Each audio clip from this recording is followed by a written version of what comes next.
Endless sun as the days go on forever. There's no place for time when you're young. Can't find the words, but we know how we feel. Could we stay longer here in the summer? In the summer. Hope the summer never ends. Oh no. In the summer.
and we're gonna get started with our live show. And so anyway, for today, it's the first time we're gonna be sculpting our characters that we've been designing for several weeks. And so anyway, I've got a new setup here. I got a new table that I built for this, and have a little stand and some 3D printed parts. So I designed a lot of these parts to support our web camera on a piece of PVC pipe. And so you can see here that I've also got our sculpting tools here and some parts that are spare that I use to support our web camera, so you can kind of see how these work. So it's kind of like stop motion joints actually, which is neat. So I can pose this camera, up and down, left or right. Doesn't matter. So it's kind of cool. But anyway, so let's begin on what we were working on for so long. And it's kind of cool to be at this stage because it's been taking how many weeks before we've been able to actually sit down and work on our designs. Now let me see, I've got a stick here. So in order to make our designs properly on our set, this is one of the sets that I built, and it's a little bit hard to see. There's some reflections because there's plastic wrap on it, but you can see this is where the king is going to be standing, and he's going to be coming out and addressing his people. So hey CB, welcome to the show. So our king was the first one that I designed, and so I thought it would be kind of cool to design him or sculpt him first. So the stick I have here is a special stick. Let me make sure that I've got this correct here. So when you're doing 2.5D clay animation, which is what we're doing, it's a project where I'll have a layer of glass above this, and I can animate the king on top of that.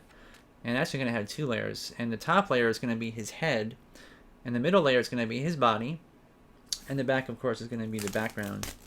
And so the problem that you face with this is the closer something is to the camera, the larger it gets, right? So we had to make sure that the head is not going to be extra big. And so what we're going to try and do, and I'm not sure this is going to work because I'm using a different camera to film this, so I'm kind of wondering if I can really do what I'm wanting to do, which is to use this stick as a height gauge with our web camera, and I'm going to lay our character here, our king, down, and I'm going to sculpt the head and put the head up here and make sure it's the same size as it is down here. That's the idea. So I don't know if it's going to work. I might, after this show, after I sculpt him, I think what I'll do is I'll put this all on the stage that I have set up with the camera I'm going to use, and then I'm going to make sure that the scale that I have it at is proper. And if not, I can adjust this stick, higher or shorter, depending on how it turns out for future characters that I sculpt. So anyway, so his face is orange, obviously, so we should probably start with that. Now, so the face is going to be closer to the camera, so I need to sculpt it slightly smaller. So let's see here. I'm going to move this aside. And so, where to begin? So I'm going to use one of my sculpting tools.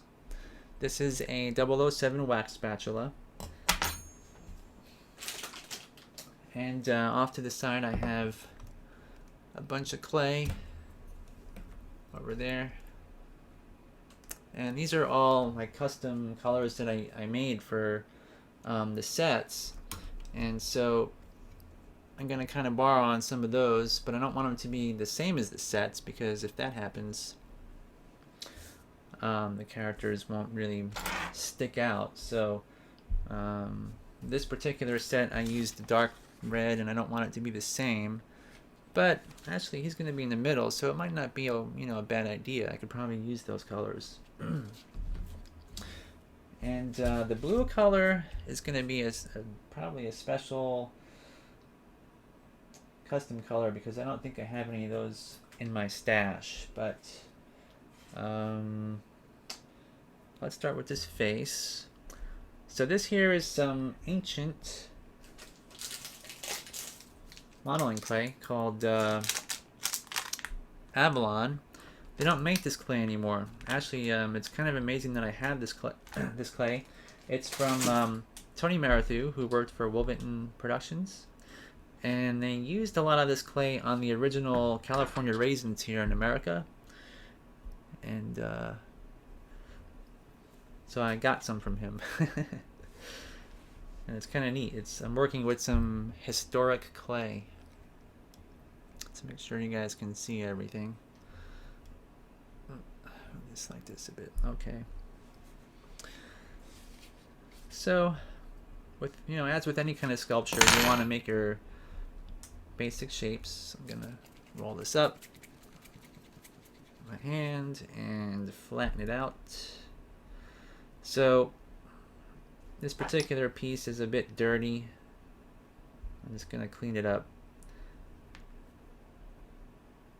I'm wondering if it's because my hands are dirty.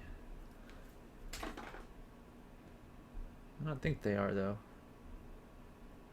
I'm gonna clean this off.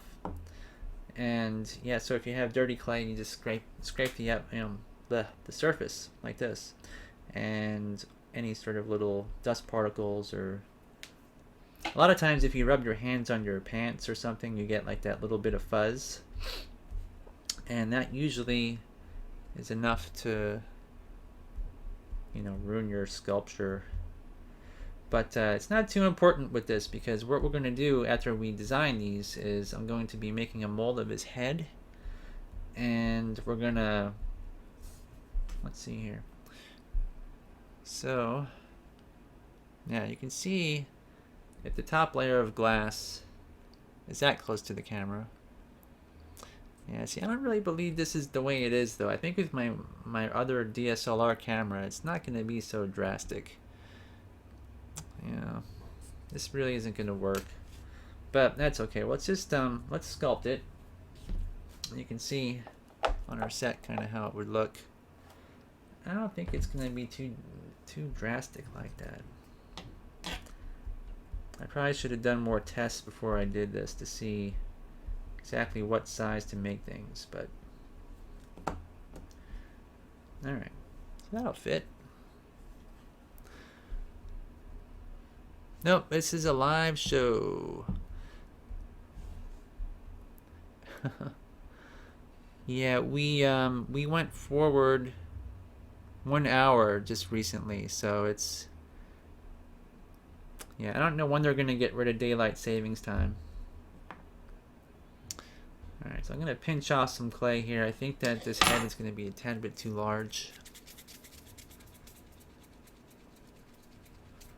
So again, I'm just rolling it into a ball with less volume of clay. And then I'm going to squish it into shape. Now his face is maybe a little bit wider than it is taller, so I'm going to kind of keep that in mind. And scrape off that little chunk there.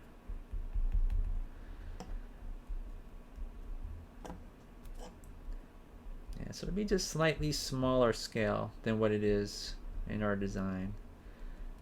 Just by a little bit. I really think that's all we need. So, one of the things to think about with this is that when you're wanting to make a film, it's sometimes better to make things smaller, just to save space.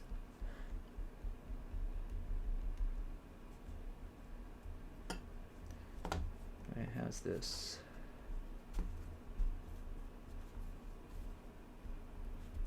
Okay. Then when I mold this, I have to keep in mind also that the back part has to be kind of flat.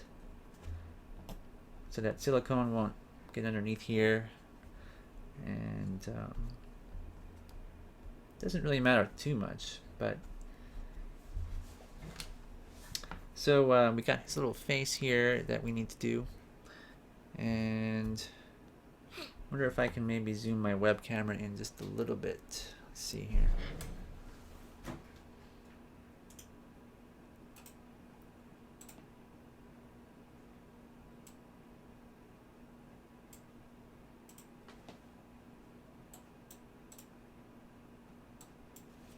Alright, that's a little bit better.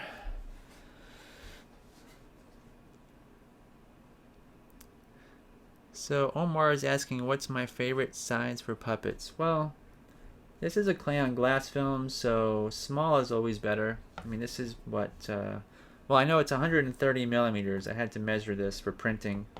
I don't know what that is in inches, but 130 millimeters, this is a good scale here. And you can do a lot of things. You can like, let's see here, you know, for close-up shots, you can sculpt it a bigger scale. And we're gonna sculpt some of our characters small, really tiny, and you know, really super tiny, like maybe as big as this for certain scenes.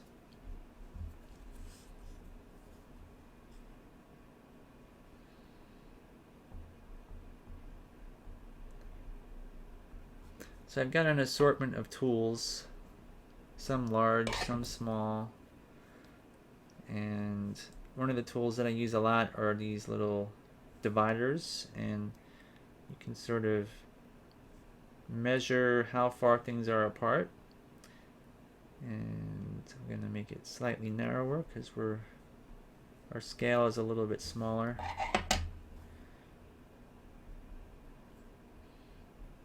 And I have no idea how this is going to turn out. I mean, I haven't sculpted in this style in forever.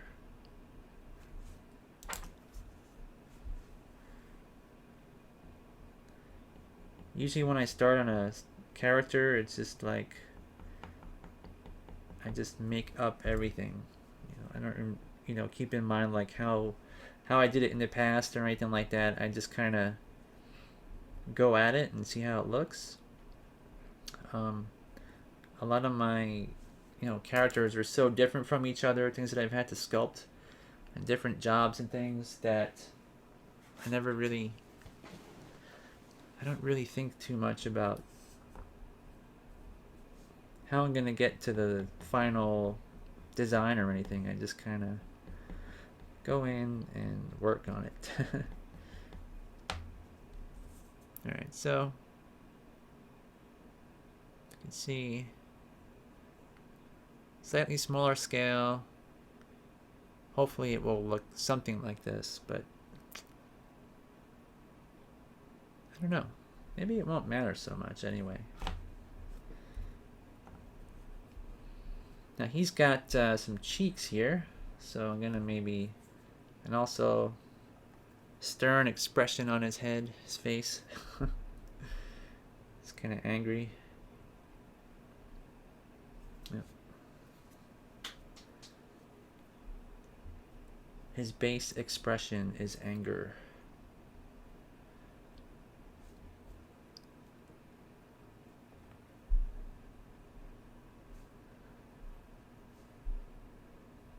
So Nick is saying that he usually goes with 10 to 12 inches tall, but he does have a couple of smaller ones. 5 inch, which is 130 millimeters. That animate well. Yeah, you could. Small puppets are sometimes nice in some ways.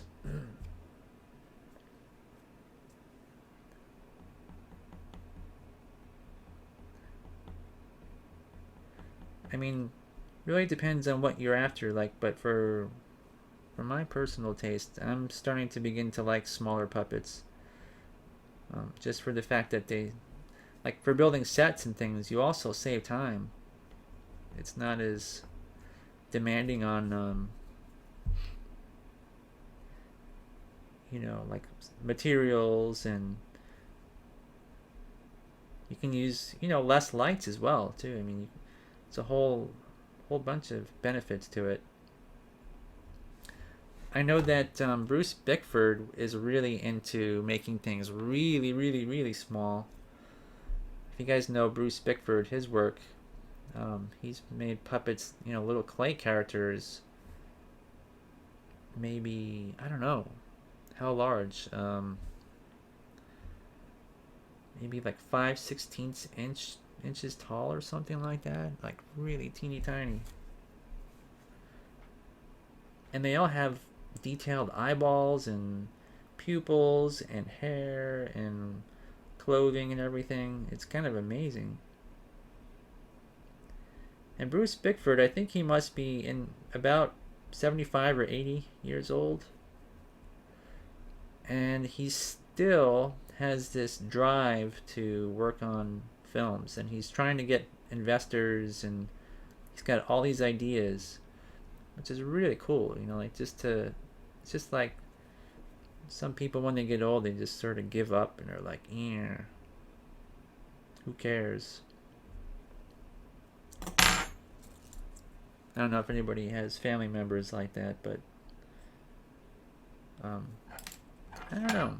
Is it a good thing or bad thing? I don't know.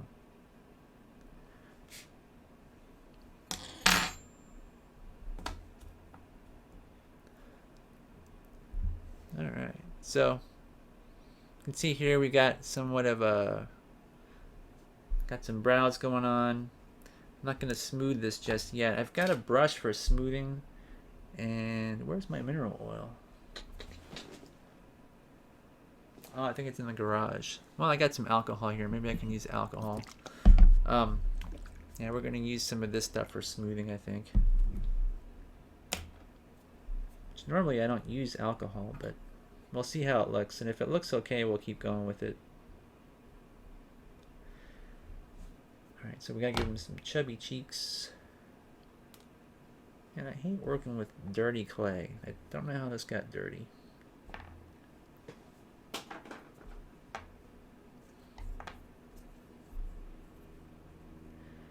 Maybe I should give him his little frown of a mouth here.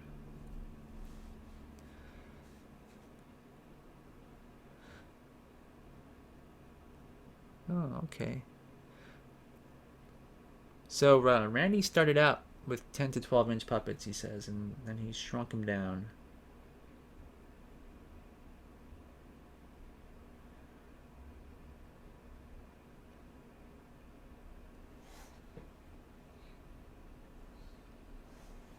Alright, so I think this will be pretty good.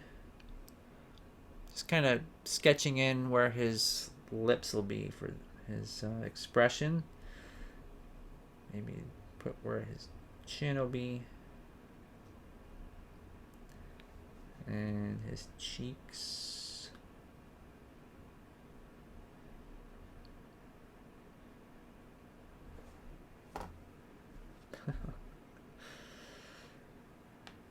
Now his eyes, I don't know if I will put a drop of paint in each one of these or what.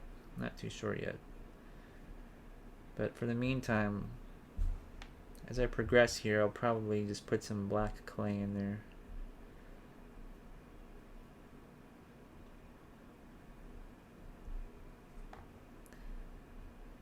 Let's give him some big lips.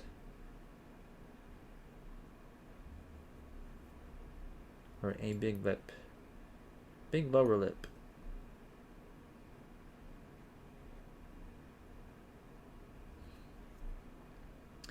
Now, Bruce Bickford, when I went to his house in the 90s, Webster Colcord brought me up to his place in Washington, and his dad worked in, I think it was Boeing, perhaps, for one of these big airline companies. There's a whole documentary called Monster Road about his life. And his dad was, an engineer, and it kind of rubbed off on Bruce. And he got a lot of his ideas from his dad. And one of the things that he did to save space is he would take a cardboard box and open the front part of it, So the top part has a piece, and sides and the back and the bottom. And he would glue in these little side pieces at equal intervals up the sides, and then he would make these little cardboard shelves that would slide in there, and the front part would have a hole in it that he'd take plastic wrap and make like a window, so it was like the very cheapest possible box you could create. And he would store all of his, or he stores all of his little clay replacement characters and stuff, because when you have a series of replacements for animation, you might have 30 little characters lined up. And when you do that, you need to sort of keep things in order, because if you don't, when it's time to animate it, you're just maybe you've got all your characters all over a table or something, and you'll never get it right later. So he devised this really cool little system, and when you go into his garage, you would see these things, and each cardboard piece of cardboard that he would slide out would have 50 different amazingly intricate sculptures, all just ready to be animated and in great shape. And he's got a little archive of all his stuff that he keeps. And so if he ever were to die tomorrow, I don't know, whoever went into his garage, I'm hoping whoever inherits his estate will try to preserve all that stuff, because he's got literally 40 years, maybe more, of just thousands of these little characters and things. So anyway, Bruce Bickford, if you look him up, it's pretty interesting.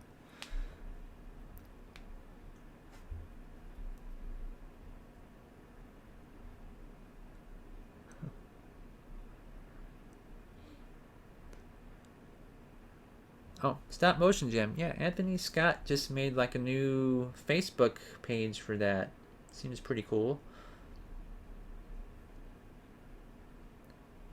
Seems like he's still talking about the past one. I'm not sure if he ever released it. Did he ever finally edit that and release it?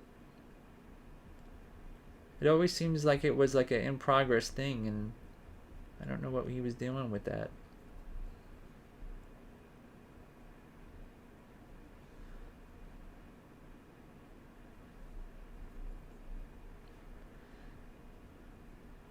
Alright, this is One Angry King. Let's see.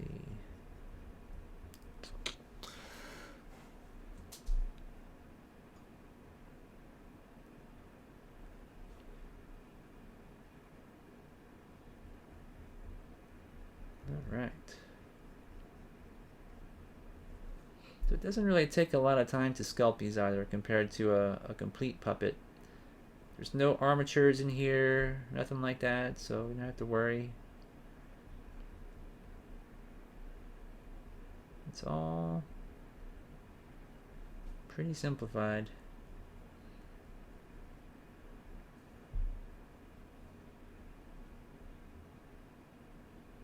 Pretty cool though. It's kind of fun to do these.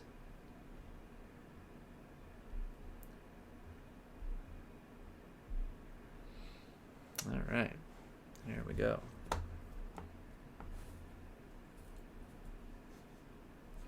So all that designing pays off, because you don't have to really guess about how things need to look or anything like that. It's all straightforward once you have a design made.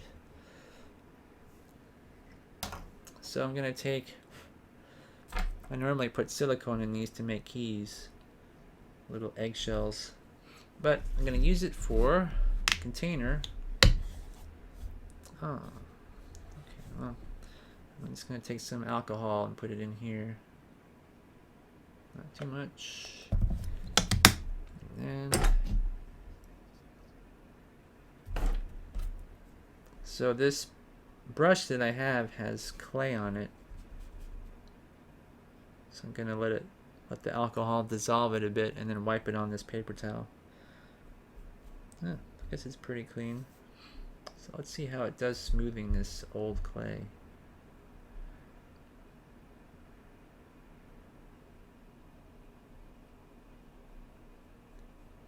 So maybe I should explain, I guess. When you're smoothing clay like this, you can use mineral oil.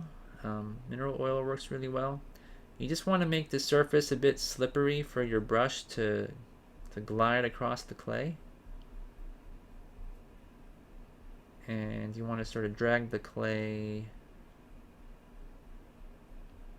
so that it's how can I explain it? You want to go across any lines that you want to remove, and you want to go with lines that you want to accent, with the grain, I guess you would say. So like here, I don't want to like remove the details of his lips, so I won't go in this direction. I'll go this way. So most of those details will stay.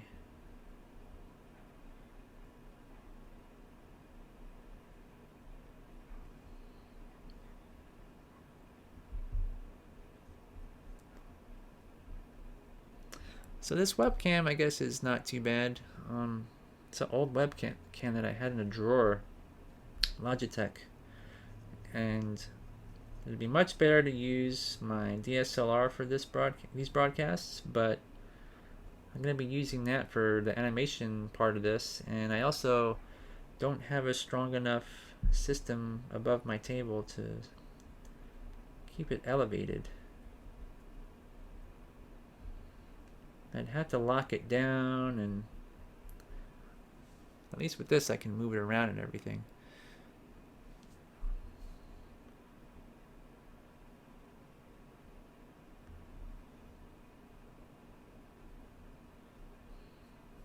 But I don't think it really, you probably can't see it super well with this camera. That's the problem.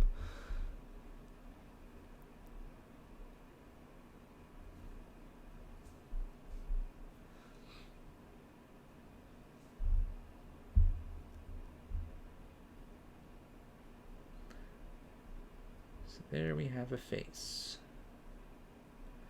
Now, I'm not going to be adding any colors, shading this with different colors, which that's something I could do. I'm going to kind of rely on just the clay itself with all the shadows and everything when I light it, to make any details pop out.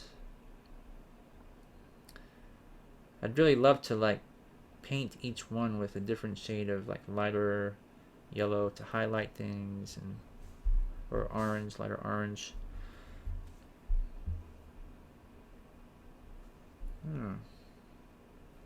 That's pretty angry. Alright, so there he is. One slightly smaller face. Now for the eyes, I've got some, I think I have some black clay in here. Let's see if I do.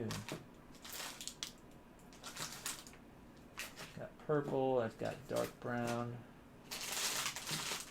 and here's black. I gotta be careful with this, because if I get black on my fingers, it will bleed onto the other colors.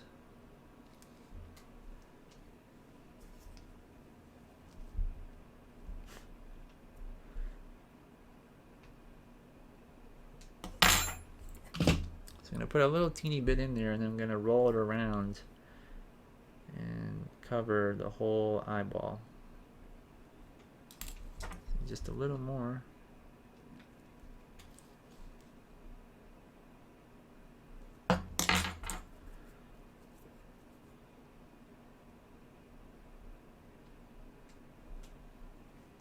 All right, that's one.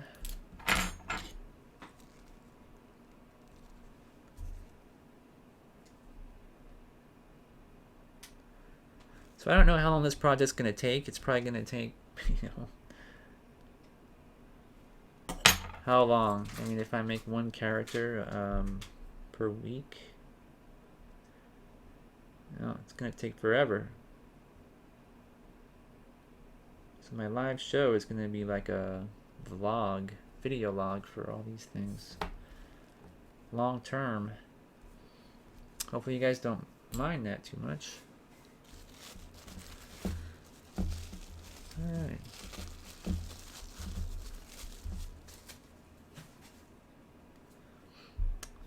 So, now, what to do next? Maybe I'll work on this lower red part here.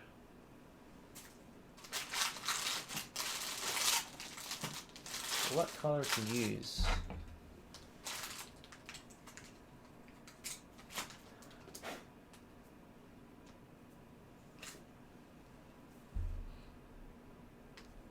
Got a lot of this red color here. So these are some custom colors I mixed up. I think that either of these would be pretty good. So I've got like varying parts will not be replaced. They'll be kind of static for the most part. So let's get some for his teeth. I'm gonna go with slightly indent his upper lip for his teeth to go into. So here and here. So when I mold his face, these little indentations will be good to they're like little points where I'll know to put the teeth in. Almost like keys or something.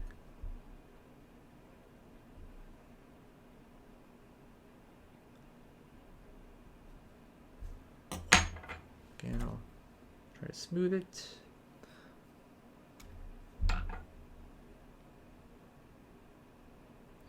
Oh yeah, these little, I bought one of these on the internet. Somebody was making these by hand. I don't remember the name of the person doing it, and I bought it probably 15-20 years ago.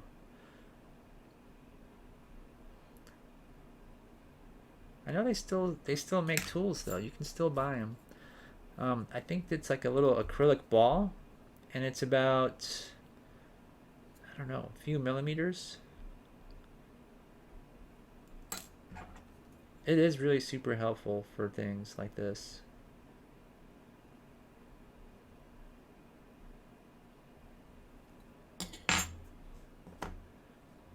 There was this guy called Wayne the Dane Hansen, and back in the, I guess the late 90s, he had a website on how to sculpt with like super sculpey and make, sci-fi characters and but all like 1/6 scale characters, and he recommended this company that made these tools because he sculpted in a really small scale. 1/6 is pretty small, and like if you have a nostril or something like that, it's hard to to do any major details with tools like this, like my 007 wax spatula. You need miniature tools, and they even have these little loop tools that they make. This is a loop tool which is really super small, and there's also like this big tool, this 007 wax spatula. Here's a very small version of it, which is only about a 1/16 of an inch wide, really super small. It's all, like I said, it's handmade. It's all hammered on like a little anvil or something, and the tools are great.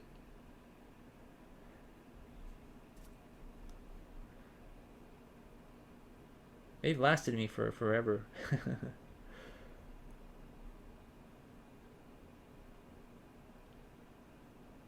So here's his little teeth.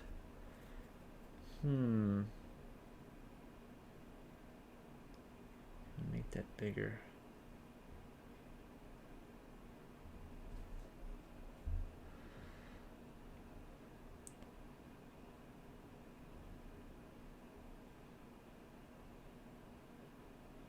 That'll work. Close enough. Makes him look a little angrier now. Okay, so for his lower torso, which color to use? I didn't make too much of these, so what's this color?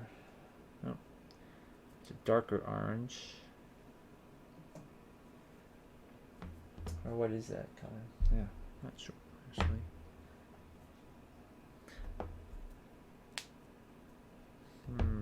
Thinking this one's pretty close. I just don't have a lot of it. Alright, let's see if I can do it.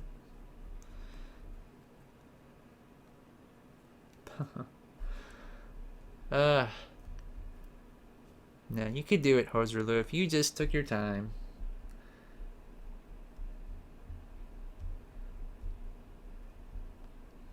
I mean, everybody starts out not sculpting at the top level in the world. I mean, I started out pretty horribly. Did not do a very good job at first, but you learn, like, you just learn by doing and trying new things. You just gotta do it. So Nick is saying, I have some ball-headed mat pins around that size. So it wouldn't be hard to make one. Once I've seen yours and how you use it. Oh, the tiny loop tool is good too. Yeah. I think that the loop tool uses the E string from a guitar. It's really, really super small. But it's hard, it's like you can't bend it very easily. So it really cuts into the clay without, there's a little bit of give in it, but it works pretty good. I'm pretty sure it's an E string. And they put it on some sort of a round, like mandrel or something, maybe. And then they twisted it. And then they drilled the end of just a wooden dowel and epoxied it in there. But the way that they put it in there is so perfect. I mean, I don't really know. I don't honestly know how they drilled that so perfectly in there.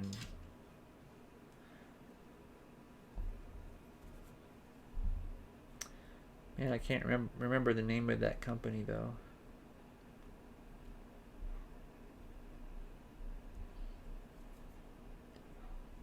But I remember I did find it bookmarked someplace, and so I might post it up on our Facebook page or something if I can re-find it.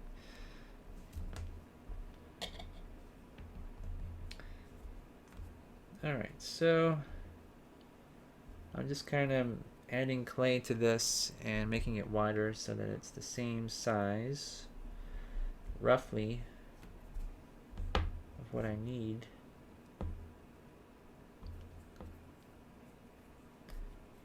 And I also need to give some dimensionality to it, so add some little pieces here.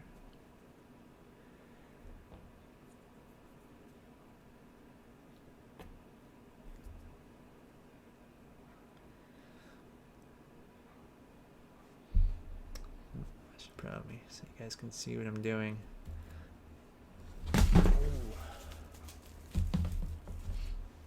Ruined my set there.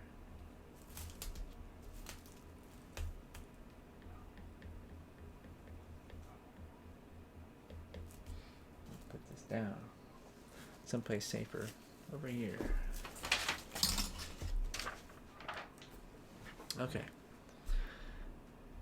so here's his sort of, I don't know what he's wearing exactly, but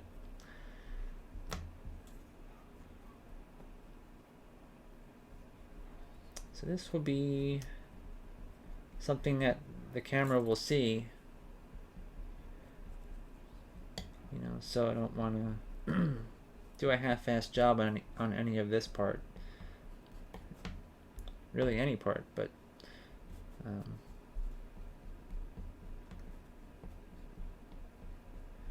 have to think of how I want this to look in terms of the material, how it flows here.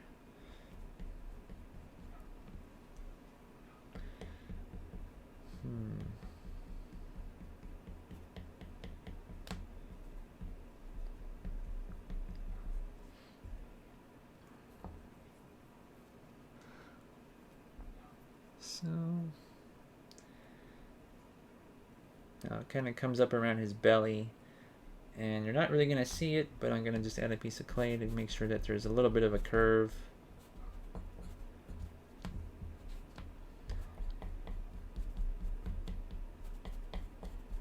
So I'll sculpt it right onto our actual drawing. You know, it makes it more accurate that way. So the outline of our sketch can be used as our guide.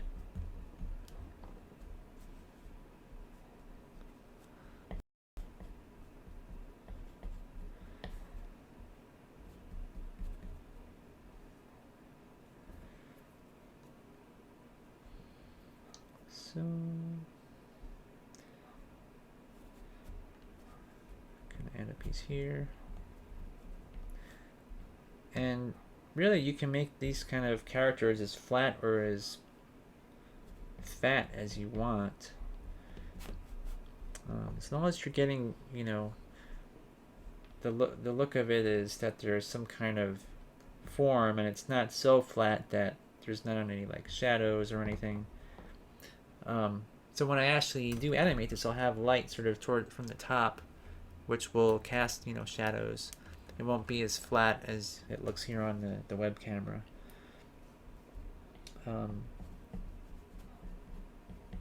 Speaking of lighting, you know, on eBay they're selling these lights now. They're LED lights, and they use something like, you know, maybe 9 watts of electricity, and you can press a button and they have like a remote control, and you can change the color and brightness. It's like 16 different colors in one light bulb, which is really nice. I mean, if I were starting out as an animator, I would definitely go on eBay and buy some of those. You don't have to worry about light gels or anything like that. It's just press a button, the color changes.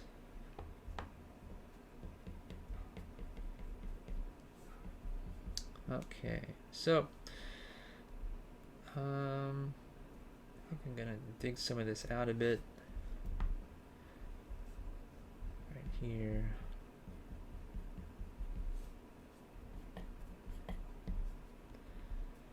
This part has to kind of scoop up a bit.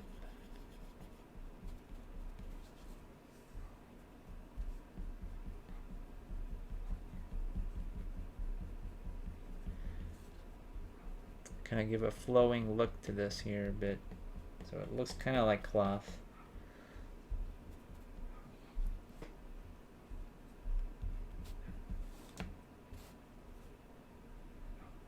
Maybe here as well. Like I say, you don't want it to be so flat. Like, you want to really make sure that there's some ability to cast shadows.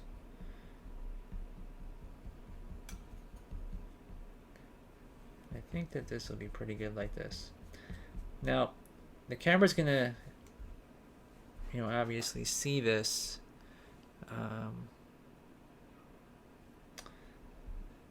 As a shadow below. So if you want, like for example, if you want this to appear to have more of a shadow, I could slice the bottom part at like a 45-degree angle here. Or I can just abruptly, I can do the opposite and like chop the bottom underside of this off, and it won't look like there's as much of a shadow. So that's one of the ways you can kind of fool the camera into thinking something has dimensionality, because if you know the lighting is going to come from the top, you know that, you know, an angle that's you know, towards the light will have you know, if it's away from the light, there's more of a shadow. But yeah, you can't really do it on camera here. I'd have to move my lamp, but yeah. Anyways, so I'm going to take some alcohol on my finger here and see if I can smooth some of this out. Works pretty good.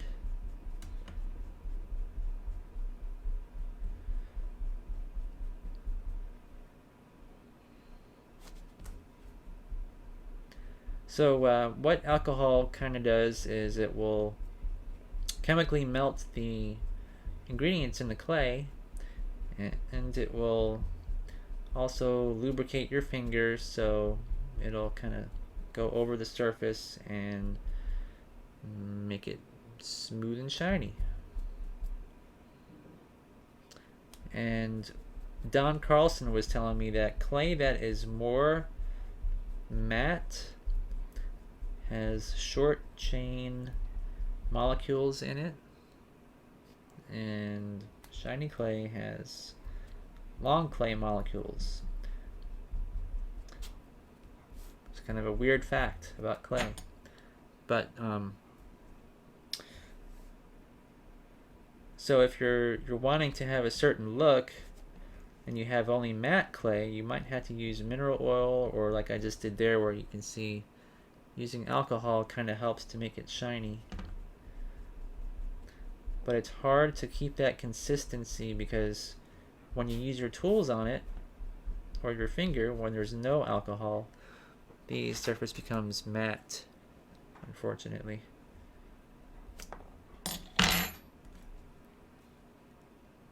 Okay, so anyway, I don't know if I like the shape of this too much, so I'm probably gonna alter this just a little bit.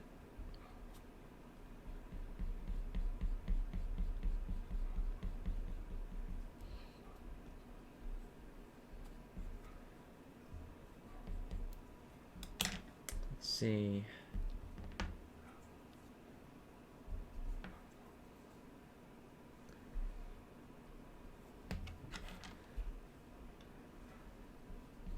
So I'm definitely gonna go over time for sure tonight with sculpting this.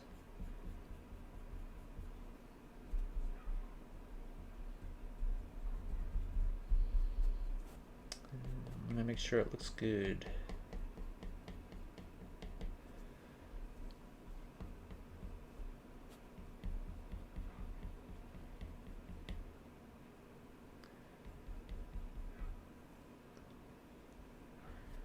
So like I said, I never know what I'm doing when I'm sculpting. I just kind of do it.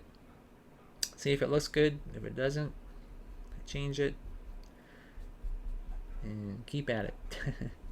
Keep doing it till it looks right.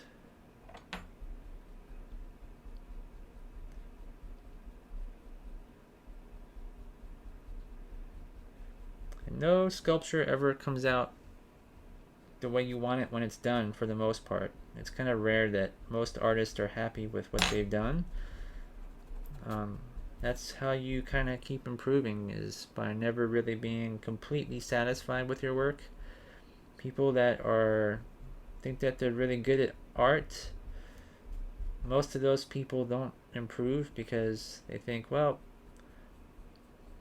I've reached the pinnacle, I'm the ultimate artist. And they never try to actually improve. And then nobody likes their work except themselves. So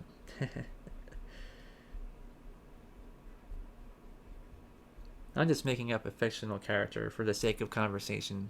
Hopefully nobody minds. Alright, so I don't know. This isn't too bad. It's clean. Let me take it off the paper and look at this here.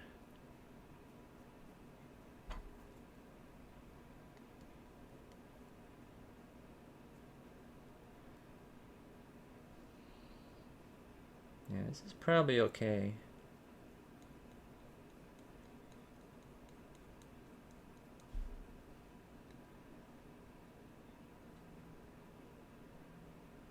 So there's some dimensionality to it, but like I say, let's see. All right. So you guys have any particularly favorite sculpting tools? I mean, this is like my main tool that I use all the time. I used to use like a wooden tool that had a similar kind of spoon shape, but it was bigger and fatter, and um, trying to remember where I got that from. I think I might have bought it in a store and modified it at one point. You can like sand on wooden tools, but after you sculpt with wooden tools for a while, the clay oils get in the wood, and it kind of preserves it forever. Um, with these stainless steel tools, they're kind of just preserved by default. But even with steel tools, if you ever sculpt in something like wet clay, like water-based clay, and you use these tools, they can, even though it's stainless, a lot of the impurities in the metal will actually rust, I've found out. And you end up like sanding it and stuff with fine grit sandpaper to restore them, which I've done to this a couple of times. And even one of the other things with these is that you can polish them with sandpaper to the point that they're really super smooth, and they give you a great end result on your sculptures.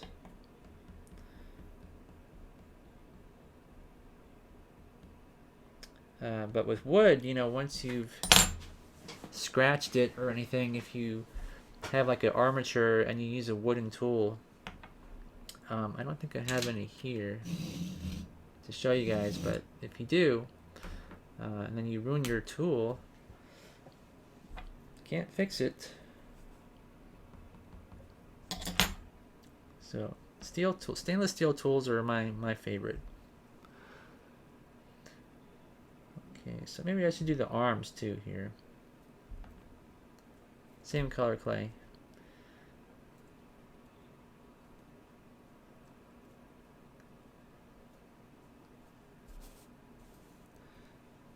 So there he is so far.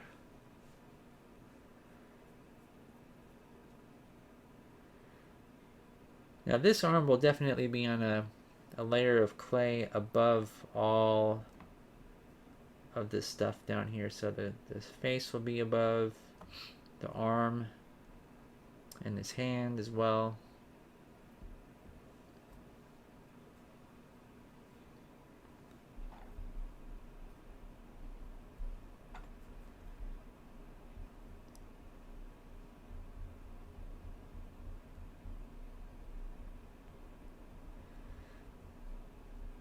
So this table that I have, I built it with my son. Well, he didn't really help a lot, but he helped a little bit. And I used to have a table on here that was a picnic table that you fold up, like a plastic one with some steel legs, and it had legs that you can like collapse, and it was pretty good. But when I clamped this lamp and everything on there, it couldn't support stuff like that. Even my my pasta roller machine for mixing clay colors, just too crappy, too weak. And so what I did was I got this. We had this table that was extra. It's actually a kitchen countertop that was going to be just thrown away because they screwed up, the company that made it screwed up the dimensions, and we had it just in a room for forever. And it's really solid, and I thought that would be pretty good for sculpting on, because you can clamp stuff to it, and I can even clamp this web camera on here and stuff, and it works really good. Got some like 2x4s, and you can see here I stained it with some blue stain, and then put some turquoise paint on there, and then you sand it, and it gives you this really cool effect. It's kind of hard to see, but it looks nice. And instead of using like really smelly polyurethanes and stuff, I just used mineral oil to preserve it. And so I put a couple of coats of mineral oil on there, which is something that carpenters really only do for things like bassinets and cribs and stuff like that, where you know like little babies are gonna eat the wood. But it does preserve the wood really well, and no chemical smells. So speaking of chemicals, I'm gonna take some of this, ooh, that's too much, alcohol and rub it on my fingers, and then wipe my fingers off as well as I can, because if you change colors with clay like this, you don't want the colors to bleed on each other. So you can see just how much get all this like red pigment on there just from working with the clay. It gets stuck on your fingers, and I'm gonna get rid of that first. So Randy says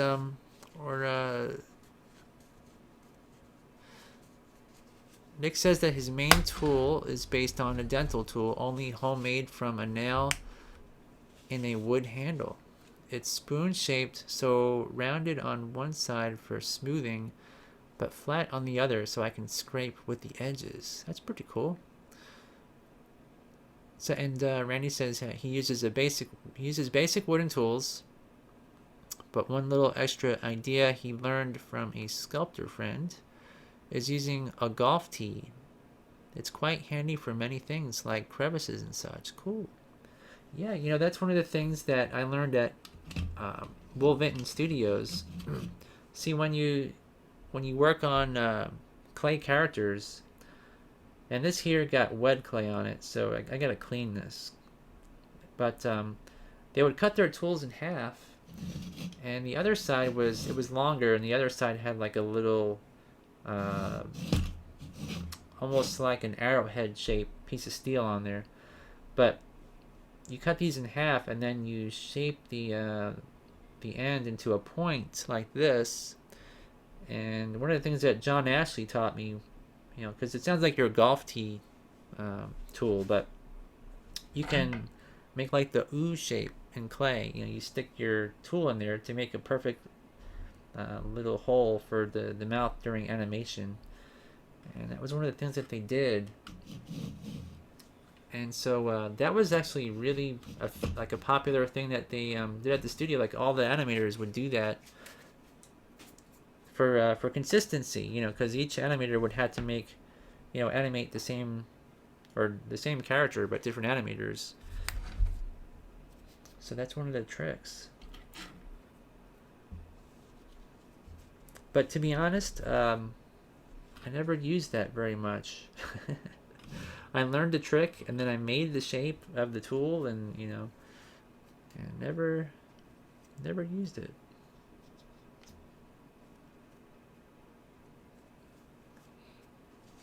I can show you guys one of my custom tools. Let's see here. So Nick says he also uses a flat steel. I also use flat steel tools with rounded or square tips, made whenever a hacksaw blade breaks in half from one of the halves. Oh, okay. Like a scraping kind of tool?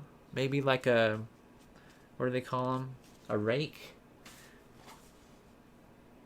A lot of people use that for raking purposes. The hacksaw blades.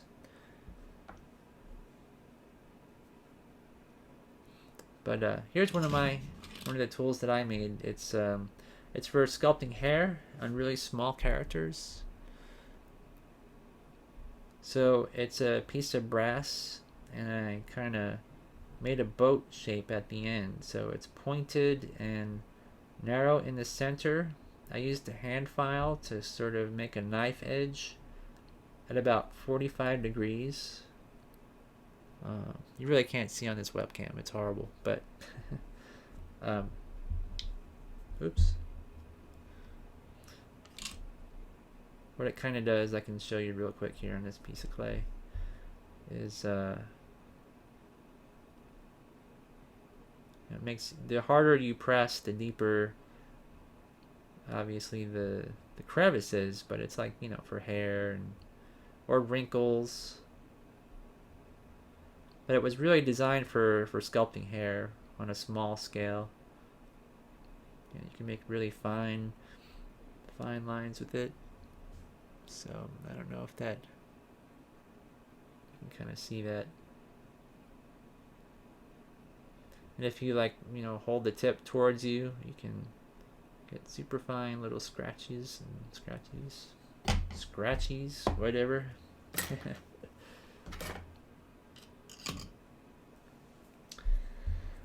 Yeah, you know, it's been a long day when I use the word scratchies.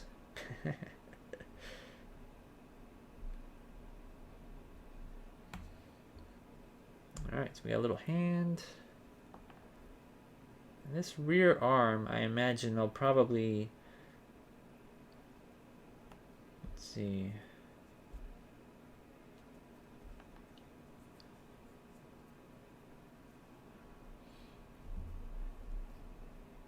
Alright, so here's his other hand.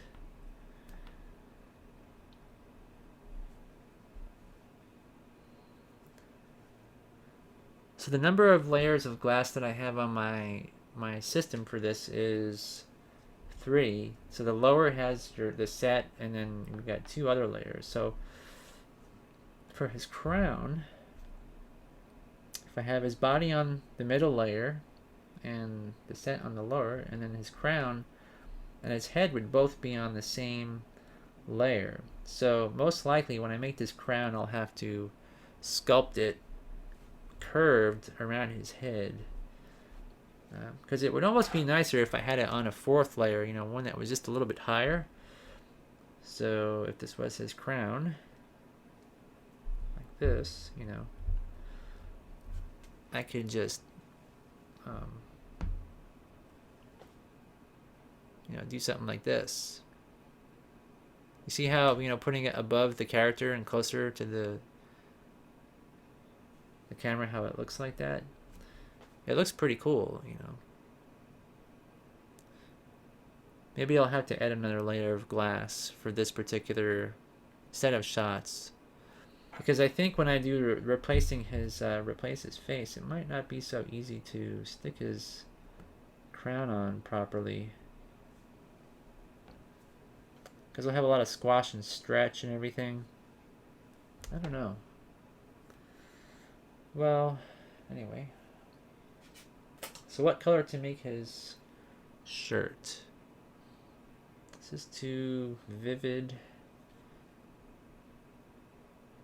This color's not too bad, actually.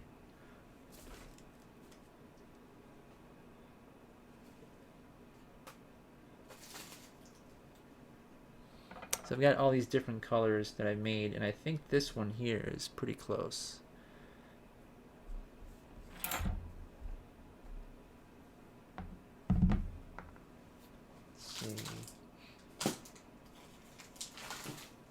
Here's some more Avalon clay. This one is,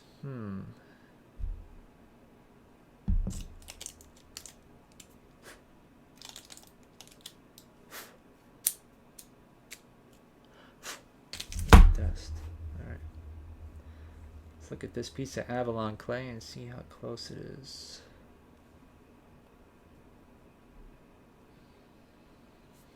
So it's a tad bit darker. This color is, I think it's in between these two colors, actually. So I'm going to use my, what is this? This is like a cake icing kind of a thing where you spread the icing on your cake. I don't know if they call it a spatula exactly, but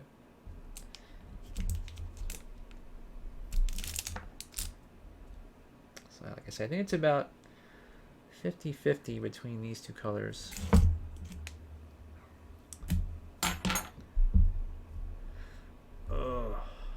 The Avalon is really hard compared to this other color I mixed up.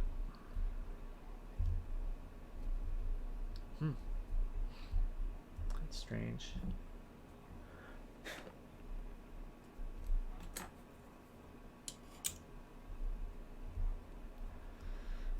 So, kind of go like this.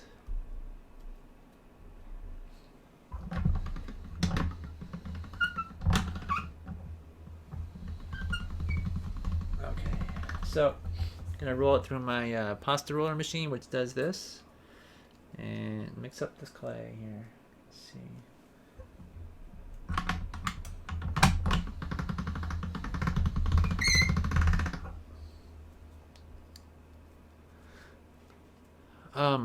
Okay, so Omar says I use epoxy and plasticine as a holder for a needle. That works pretty good, I guess, right?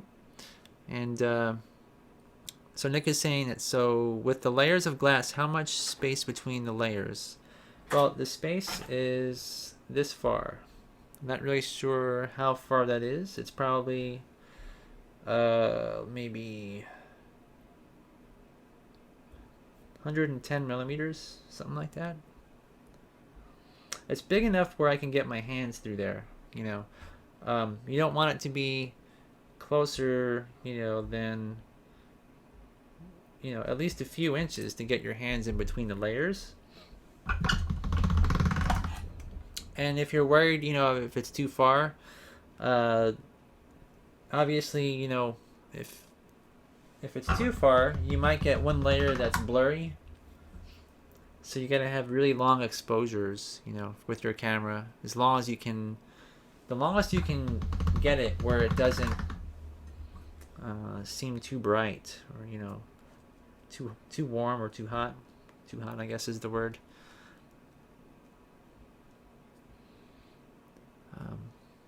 So yeah, you kind of need to know photography well to get it all in focus. So long exposures and small aperture setting. So you know, low light is okay. You don't need a lot of bright lights. Which, I mean, I know you know that already, but most people might not know. So Nick says, I've seen photos of Disney multiplane rigs and they look quite tall. That's true, yeah. That stuff is, that was like, how many years ago did they make that? And it was pretty much, you still can't top that. I mean, they made some of the best scenes with those.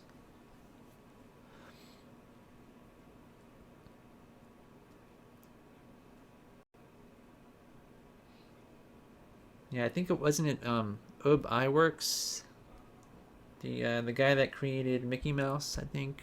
I believe he was in charge of that. Oops. Okay.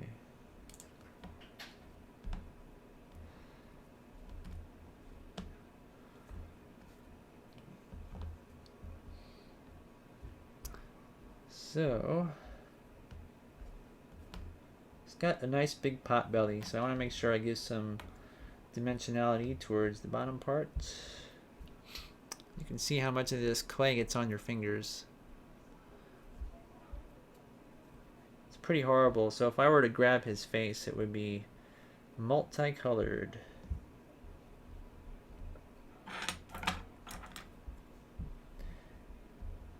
And I've contemplated if I should use Don Carlson's puppet putty. Don Carlson's, he's got this here, puppet putty.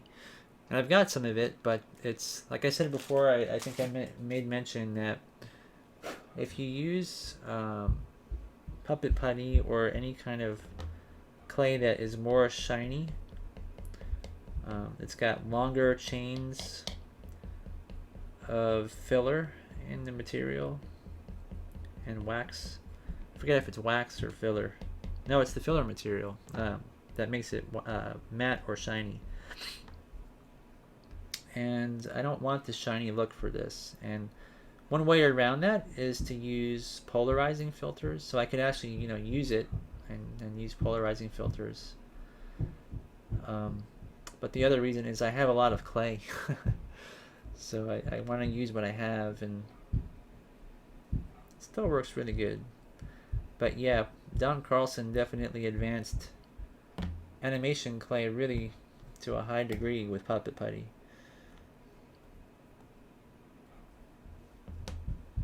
I'm not just saying that because I do sell it on our website for him. I put it up there for him, and I don't really make any money much at all for each pack I sell, but it does work really good. Okay, so here we go. This looks pretty good. I think a good general belly shape here works good.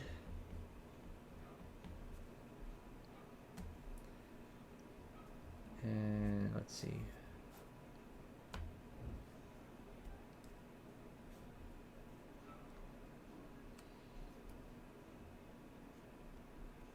Yeah, so this is the general way you do these kind of things.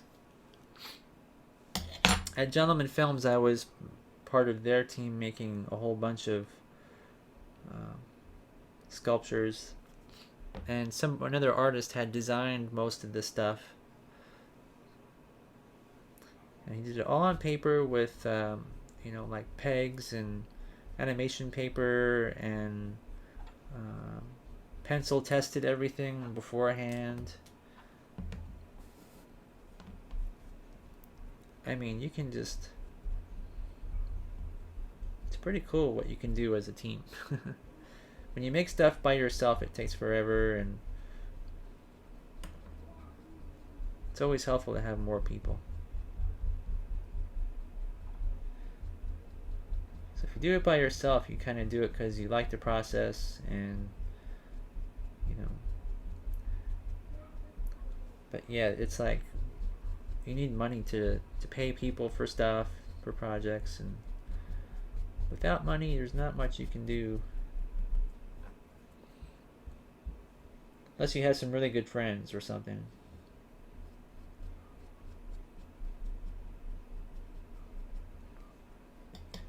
And there's one project that Neville Buchanan is working on, this like sci-fi stop motion project that he's doing, which is a mix of CG and clay or stop motion.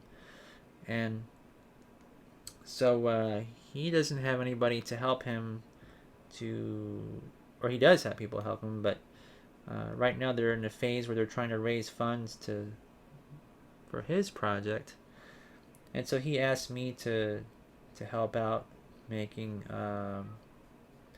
some digital versions of his stop motion puppets, just the faces for animation, where he'll animate in stop motion but animate the faces in computers to save time.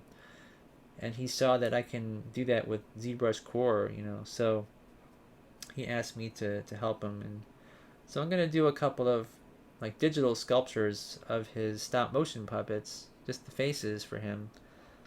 And if he gets the funding for it, he's going to pay me to do the rest of the characters. But it's good to help each other out. Like if you know an artist and they're trying to get a project funded and all, it's okay to help out. But long term, that doesn't work out very well. So you gotta be like, choose your projects carefully.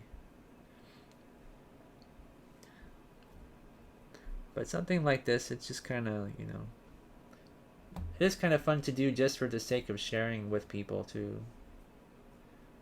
Showing how the process is done.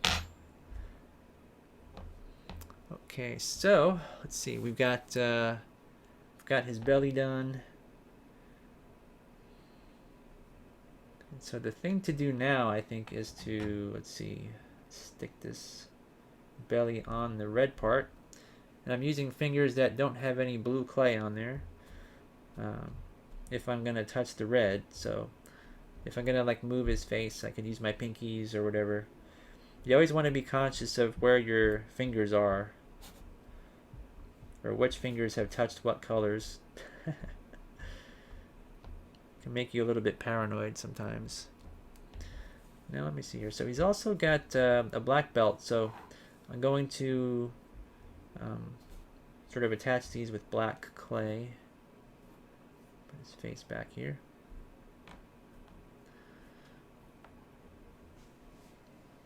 Let's see. So black clay. Where's my black? There we go.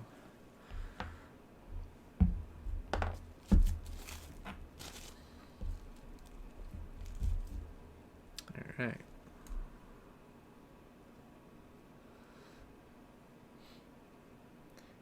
Yeah, those multi-plane camera systems were, yeah, those were just so awesome. I think the first one they used that on, wasn't it Snow White, I think.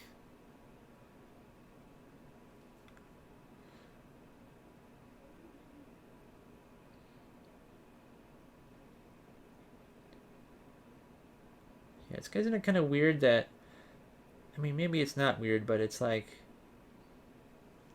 I mean, 2D drawings can give you a lot of freedom in terms of what you can do. There's like squash and stretch, and there's no gravity to worry about like with stop motion and all, but it seems like Disney was trying to really make what they do now, you know, which is like the CG versions of their films, because they like drew everything to look like three-dimensional characters, and I guess Disney never saw Toy Story, did he? Wasn't he dead before Toy Story 1 came out? I just wondered, you know, what he would have thought about CG and how Disney pretty much makes only CG stuff now. Or if he would have preferred hand-drawn animation for forever, you know, would he have evolved, or would he be like, oh, that's crazy? I mean, I'm pretty sure he would have evolved, actually. Used the latest tools. Alright, so we got a belt. Okay, so I'm going to work on this frilly stuff, which is white, or an off-white. So I got to clean my hands here again. Some more alcohol. More paper towels.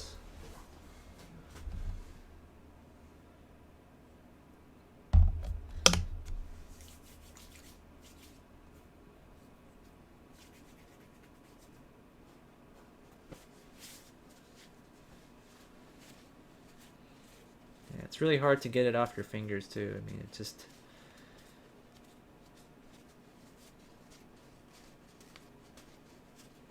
Clay is very sticky stuff.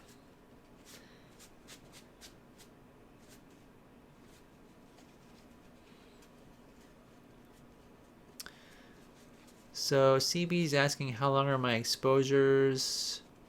You said small aperture, long exposure for max depth of field, correct? Yep, that's correct. That's how it works. 8 seconds is probably about what I would use.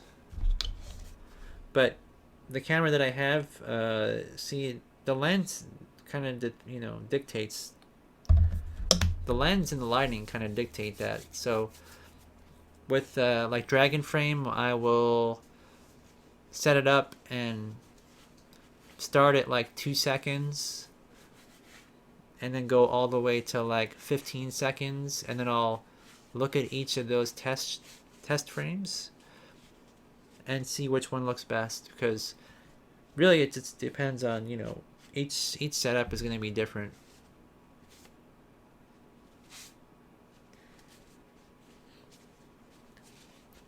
So if you use like a 50mm lens, and then you use a telephoto lens, it's going to be a longer exposure for your telephoto because there's more glass.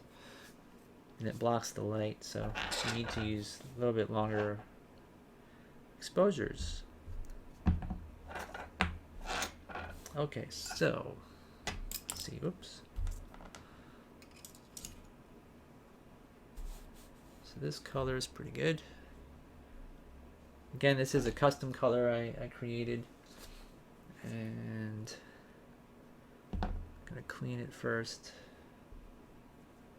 Make sure there's no different colors,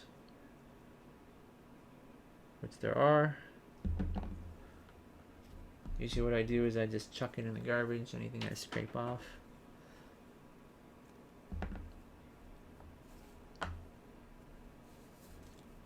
Okay.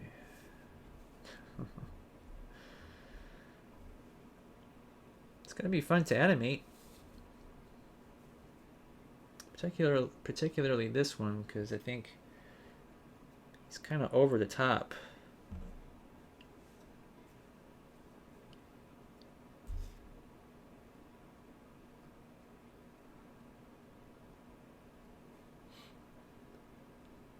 Oh, really, Nick?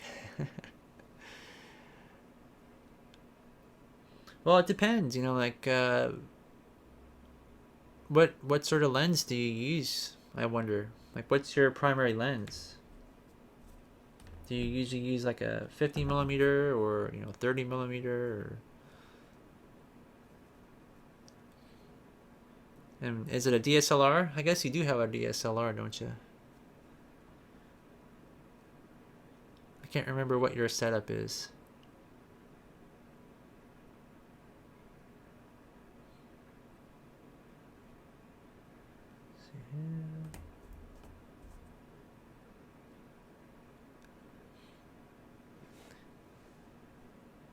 So even your shots where you want the background in focus, you just use like a half a second. Maybe your lighting, you're probably using a lot of good lighting. The brighter it is, of course, you won't need as long of an exposure. Let's see.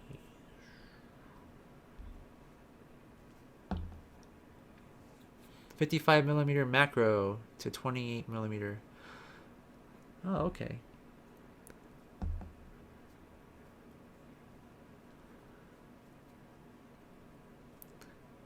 Is it an expensive lens?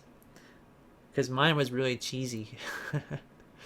I can't remember. Mine's I'm using a Nikon, and I think it's like 120 millimeter to 50 millimeter, something like that.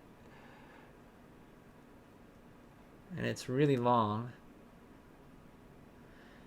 And like I say, it was kind of cheap off eBay. So the glass inside of it is kind of thick, and I know that plays a big part in it.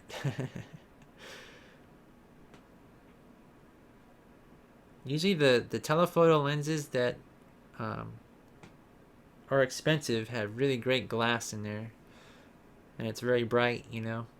Let's see if this fits here, and all right.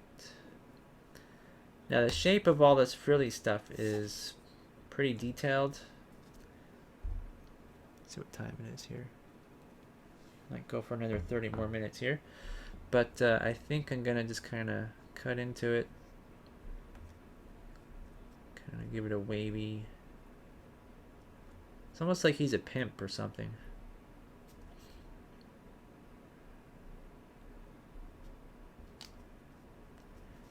So I'm gonna really give this a lot of texture, and then try to smooth it selectively. So I'm not gonna smooth this out completely,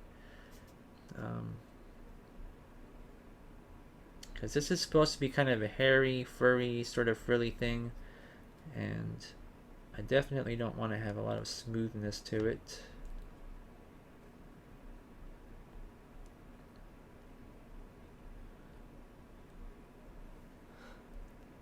And Nick says mostly 50-watt par cans from disco suppliers.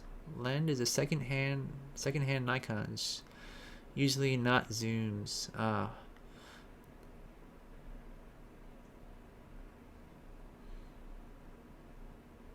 Okay. Huh. 35.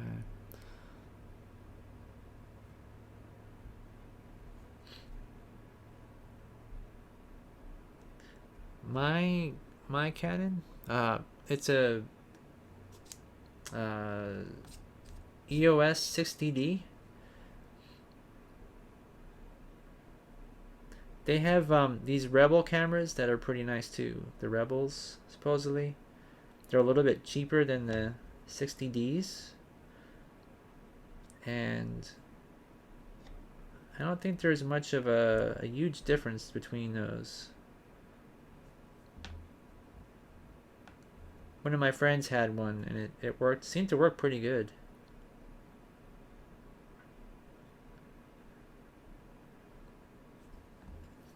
I imagine you can probably do this similar stuff, you know. Oh, the 7D. That one's really good.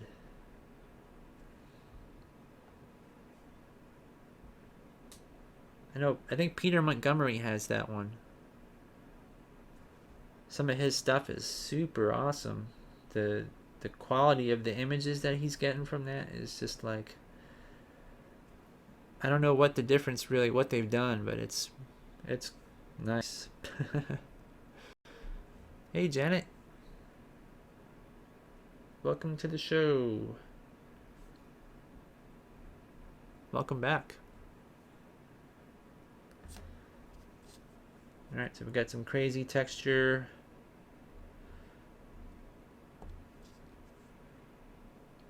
I hope this will look nice.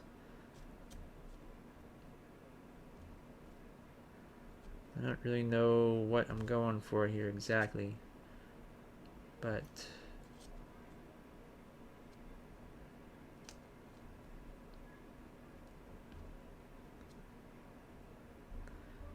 looks pretty good.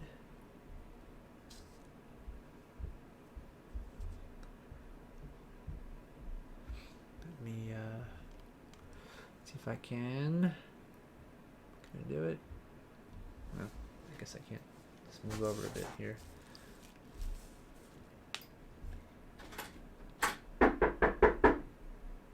What is it? My son is supposed to be sleeping right now, but he's not asleep, I guess.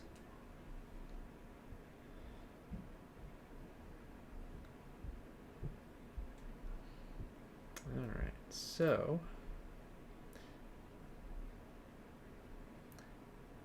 I don't really know what I'm, like I say, what I'm after here. I'm just seeing what this looks like.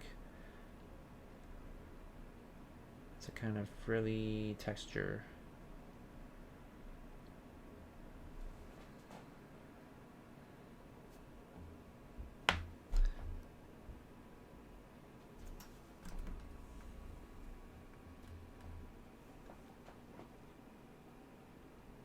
It's not too bad.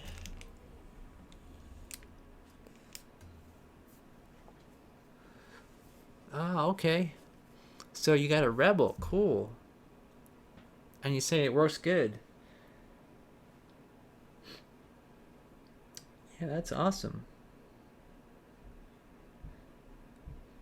So is it was it easy to learn for you?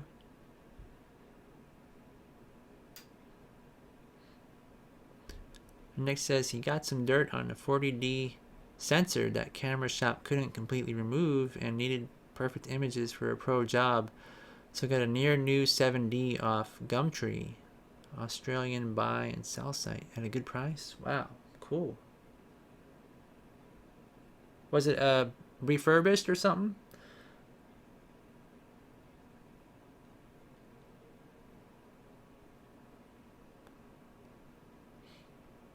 So it was near new? Yeah, I mean, didn't they just come out like last year, those cameras?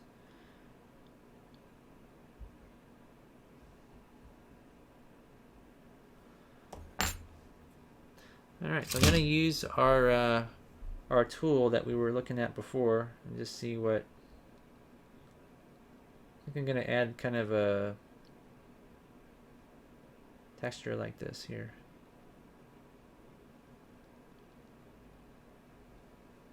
To resemble some sort of fabric.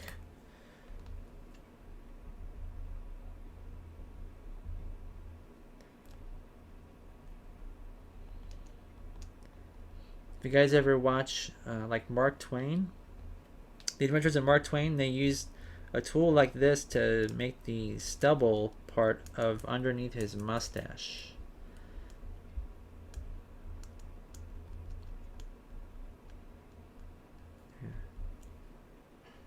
Here we go.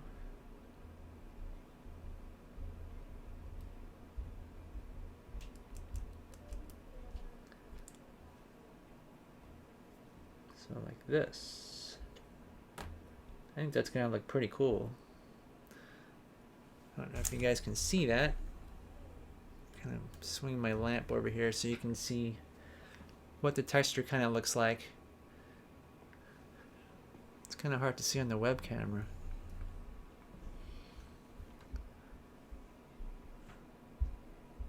And Nick says, so the Rebel model works well and the sensors are just as good. Have used a borrowed 600 or 60D that gave great results. That's cool. Coco trailer, I haven't seen that. I don't know. Coco trailer. And oh, okay. So you shot it all with the Rebel, all your house swap stuff.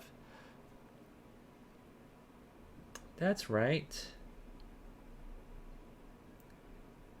Yeah, didn't Stop Motion Pro not recognize your camera for a while there?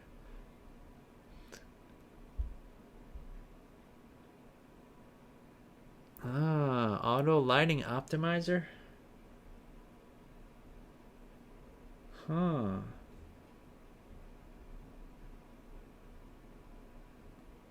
I'm not sure if mine has that. That's kind of weird. Is it because do you have one of those lenses that has like a sensor in it? Like an automatic?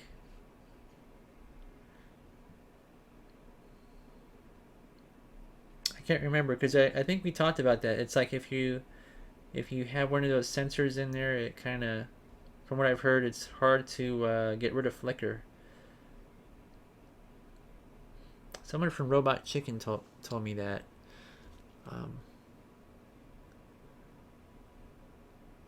Oh, it was new. Cool.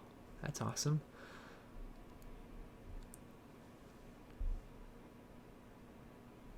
Oh, okay.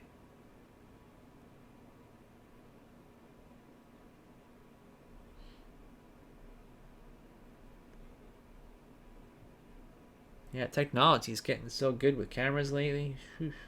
Like there's the new 7D, but from what I understand, it's like the companies that make them are really suffering because everybody has cameras on their cell phones, so they don't really sell as well.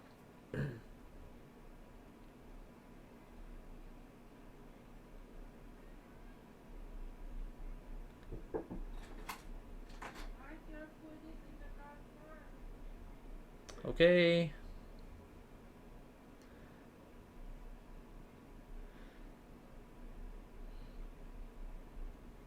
I think people know that I have a live show in this house. I don't know. My wife is on vacation, so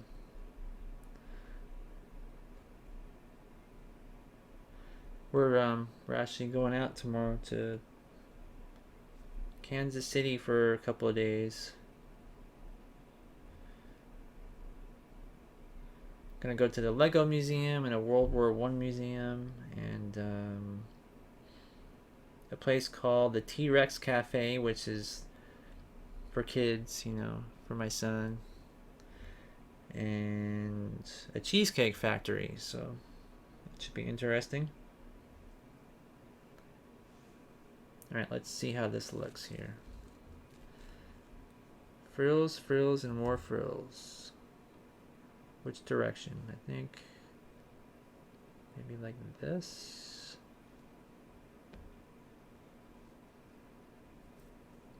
See how it looks put together.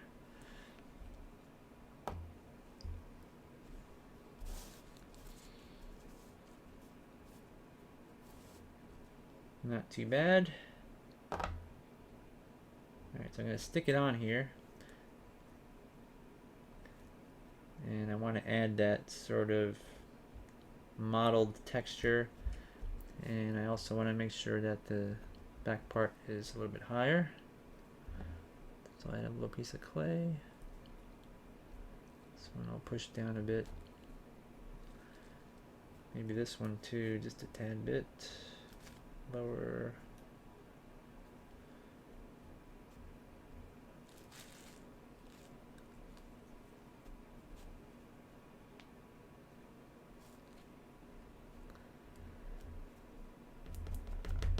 Yeah, speaking of interruptions during live shows, there was a news broadcast about this guy who's an expert on, foreign relations or something, and he was talking about this like president of Turkey or something like this, and he's live on TV, and I'm sure most of you people have seen it where there's like this little his daughter.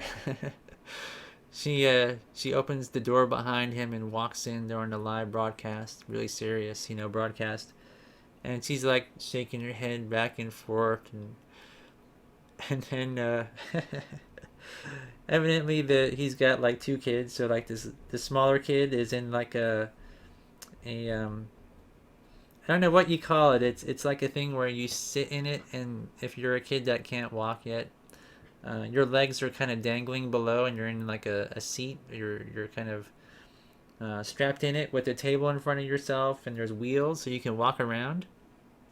So the first kid comes in, like walking in, and then the second little kid is in like this, walks in behind her, and the guy's really embarrassed. And then his wife, she like runs in and grabs the kids and tries to get out, and he's just like, he can't say anything until she's gone. He's really embarrassed, and then he's like, I'm sorry. And he starts to talk about, what the question he asked, and he's like, I'm sorry. Like he can't say anything. And then, the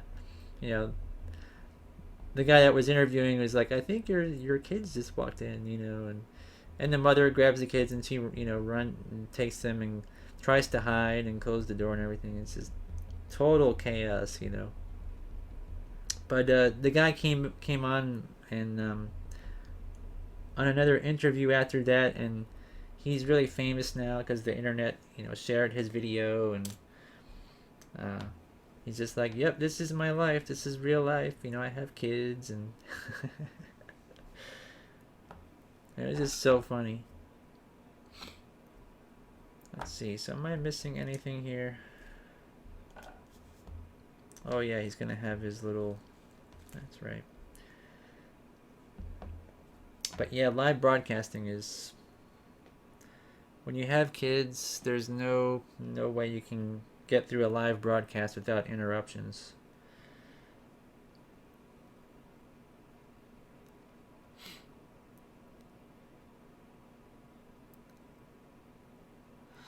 Epoxy pieces. You mean like an epoxy sculpting tool of some sort? I'm trying to think if I ever used an epoxy sculpting tool before. I think I might have in the past, at some point, but for whatever reason, I guess it never stuck with me. I don't know. I'm trying to think. I know I've used like a friendly plastic sculpting tool a long time ago. I don't know if you ever tried friendly plastic. You put it in it's like little chunks of plastic that you put in hot water, and then you can sculpt it, and it comes out pretty pretty smooth when you sculpt it. Oh, animating like an epoxy, like replacement face or something. Uh, Let me think here. Well, I've animated replacement wax faces. I animated Thoroughgood Stubbs from the PJs at Wolverton Studios as a test. So the mouths were kind of a hard wax. And what else have I animated?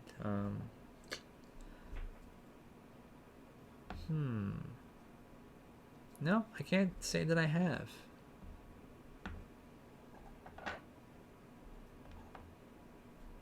At least not yet. You know, I've actually held them and moved them around, and I've got like an epoxy or a, plastic resin spider head from James and the Giant Peach, and I've got a Jack Skellington head from Nightmare Before Christmas. But I never animated those. Yeah, these. Oh, okay. Yeah, I've animated stuff like this. I've done a lot of clay on glass stuff before in the past, like professionally and for fun. Okay, so I'm gonna clean my hands again.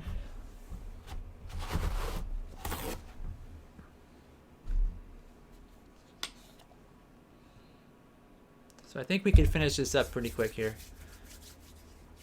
So now we've got the staff and the crown and his little apple chain here. So what color will we use? That's the question. What is this? Oh, I got some more Avalon clay, which is a muted yellow color, which I think we'll use because we don't want it to be too vivid. So I think I need to sort of clean up my space here because I'm running out of room for all the stuff I need to do. Move some of this stuff to the side. Get rid of these. I'm going to keep this here. Oh.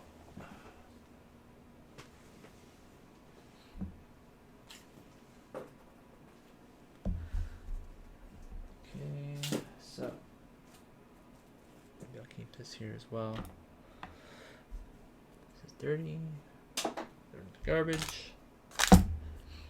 Alright, so we've got a golden apple around his neck. So the chain part, I think I'll add some details to that to make the links. Oops. So I got. Let's see, I'm gonna move this whole rig over.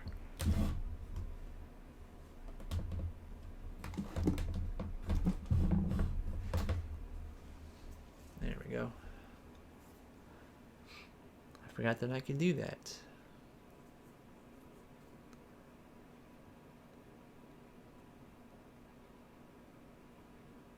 Ah, okay. Yeah, so you mean like have I ever animated like these parts? Yeah, I mean these parts could be animated, slightly. Obviously they're clay, so they're dimensional, and I could sort of move them a bit if I have to, and I probably will to some degree. Most of the animation is going to be in the arms and the replacement head or the face. These are going to be a lot of squash and stretch mouth movements and stuff, and I'm going to use some of this Rebound 25 silicone. It's a 2-part silicone, and I've got some of that from a previous project, and I'm going to use that to make the molds of these faces and cast them in some orange clay. But the body part won't be cast. I'm not going to mold the body. It's just going to be one body for this. Just one body.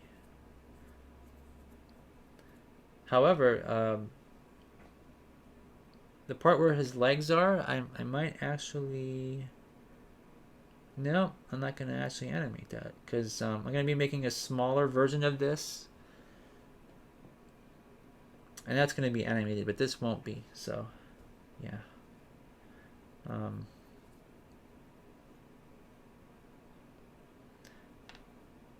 I don't know if that answers your question, but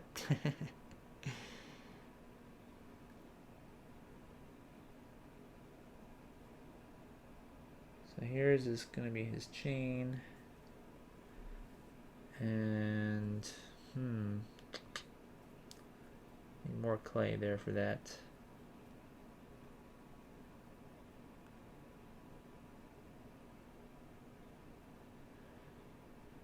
This here has like some forced perspective shape to it or something, so go like this.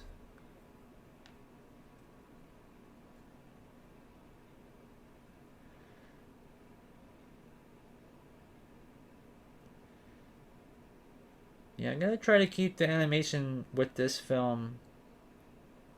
It's not gonna be super simple, but I don't want it to be really intricately animated or anything because let's see, I should probably, there we go. If I make it too complicated, I'll never get it done, so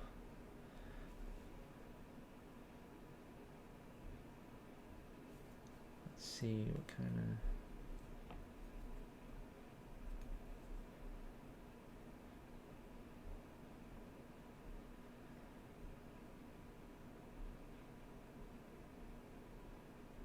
trying to add a really small pattern to this here, which I don't think the camera can see it, but I'm just adding these little lines.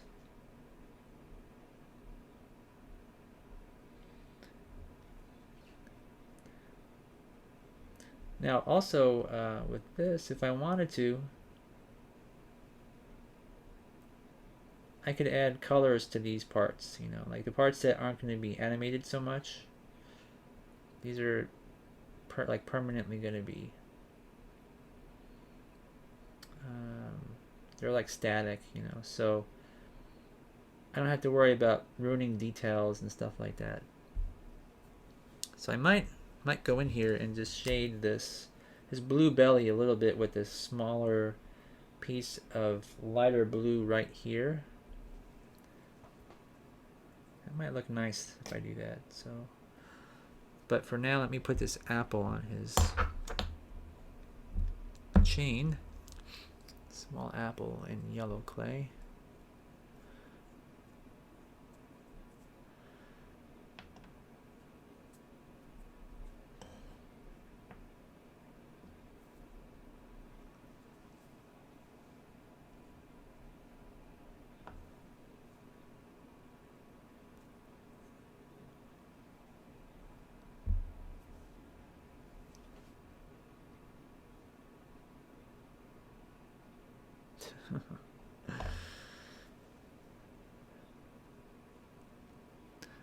So Omar is saying you would cast the face to cast it by melting the clay several times. I was wondering how hard would be to do it, but with epoxy so you could have rigid pieces. Oh, okay. Well, the beauty about clay is that I can literally resculpt any expression I want in here, and also if I want to, if I do it in epoxy, there's no more flexibility to what I can do spontaneously. So if I have an idea in my mind, it's kind of hard for me to sort of change things, or let's say like I have a good idea and I want to have the face kind of contort in a certain way. Maybe something happens where I see something on TV or something and I'm like, oh, wouldn't that be funny? I really can't do that. So that's why I kind of like clay so much, but with epoxy you could do all this if you wanted to, and then paint it with paints. I don't know, Janet. Not sure who's gonna do the voices. There's gonna be just only some basic stuff. Um, there's gonna be a lot of like oohs and ahs, and there's gonna be uh, yeah. The king is gonna have to say something, but I don't know. Maybe I'll do it. I'm not sure. And I gotta think of the proper lines as well. I still gotta come up with something really good. Because I know what he needs to say, but what he's gonna say, I don't know exactly. It's gonna be something along the lines of, they're gonna take all our apples. We need to defend our apple tree. They're evil, and you never don't want to be their friends. Something silly like that.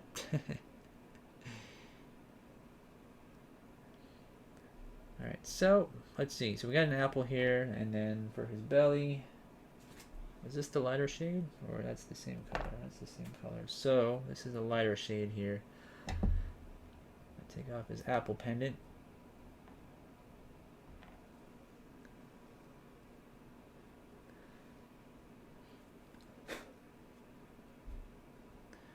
And when I'm done with this, I need to take some plastic wrap and cover him up to make sure that there's no possibility that he can get dirty. Oops.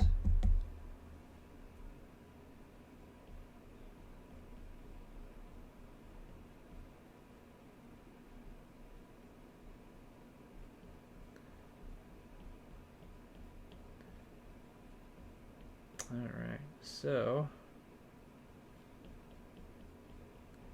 blend these together a bit and feather it out slightly.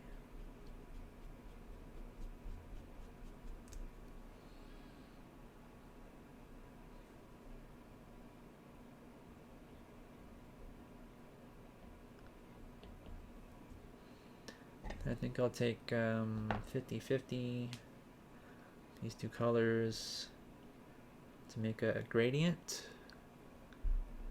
So I take half of the original color and half of the highlight, mix those together.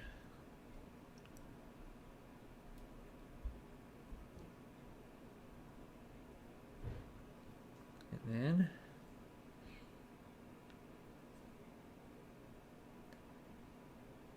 see if it works. Like I say, I never know how stuff's going to turn out before I do it.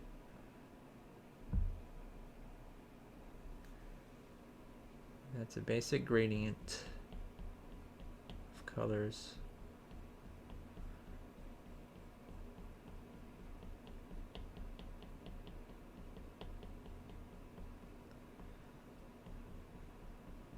Really should have done that before, though.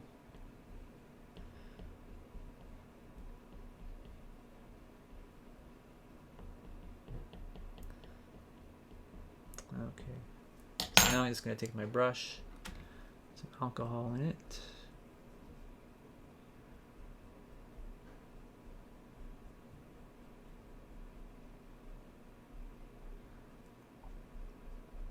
So this alcohol is like 70% alcohol. And that little bit of water that's in there, it's like it beads up on the clay. I should have gotten 90%. That wouldn't happen. Okay, now my pinkies. Carefully give him his pendant back. Alright.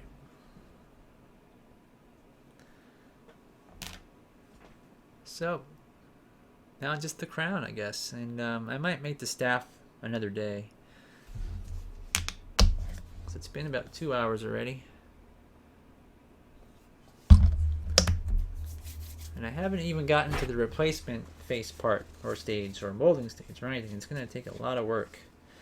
But it's going to be well worth it. Hopefully you guys will not be tired of watching this. after however many months it takes.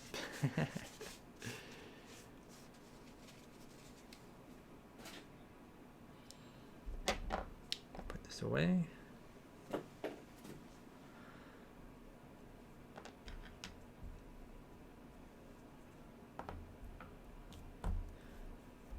All right.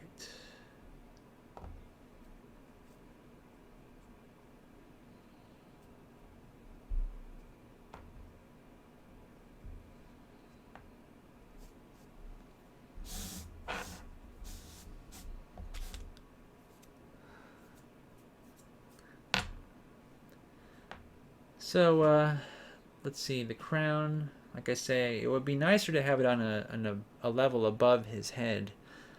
It would make animation easier, but we're going to make it so it kind of wraps around him. And to do that, let's see, I'm going to clean my tool first a little bit. Just gonna make sure there's no blue clay on it.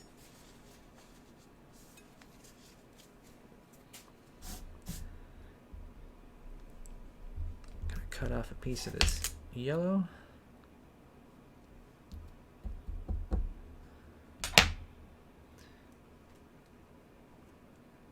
So it's, like I say, this is about 20 years old, this clay. It's really old. And I'm going to have to work on it a little bit because it's not very soft. But actually, it's still pretty good considering the age. And it's nice that they had colors that were muted. It's really perfect for filmmaking. For example, this is Van Aken clay. You can see how much brighter it is and how it kind of gets washed out on the web camera. But this is more of a muted color.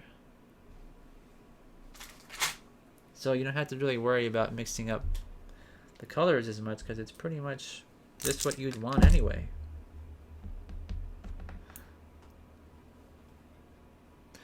Yep, it can be any kind of glass, doesn't matter. The reflections, well, that's handled in the lighting phase. You want to make sure your lights are like level with your glass. So if you have a layer of glass like this, you want your light not to be above the glass where it can reflect into the camera. You want it to be parallel to your layers of glass. And you can always use a polarizing filter as well. That will get rid of your reflections. Even if you have shiny clay, it will get rid of those reflections pretty nicely. Let's see here. So I have a plan for this.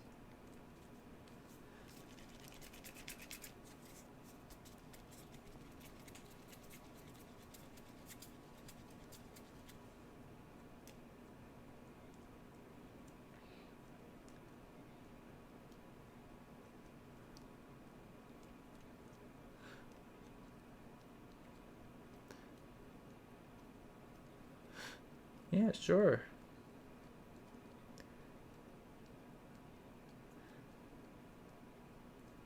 Yeah, there's some pretty neat clay on glass stuff out there on YouTube. But it's kind of hard to find, unfortunately.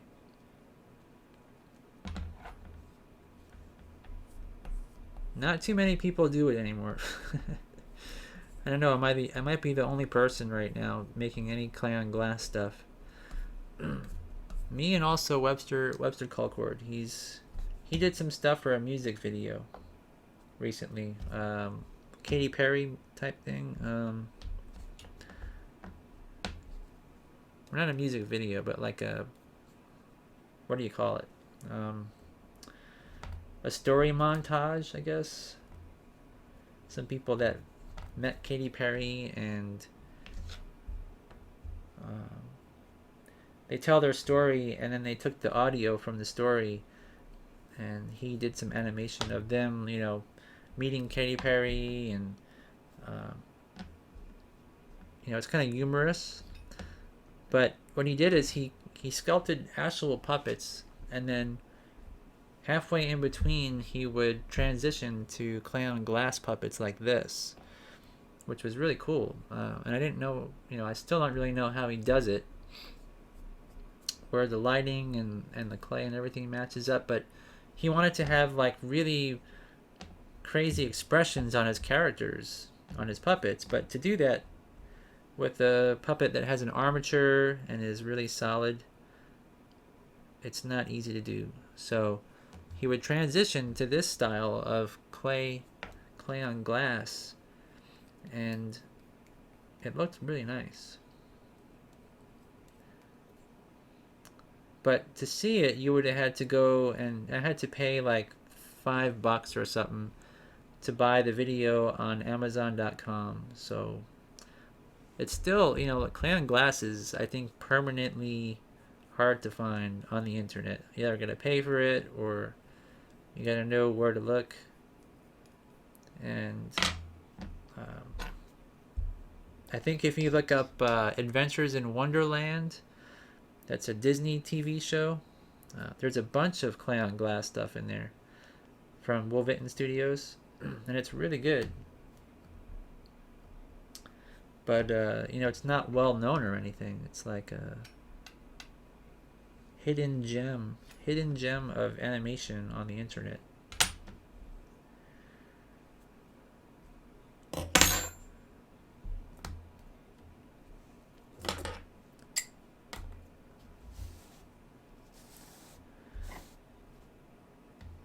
Okay, let's cut his crown into shape.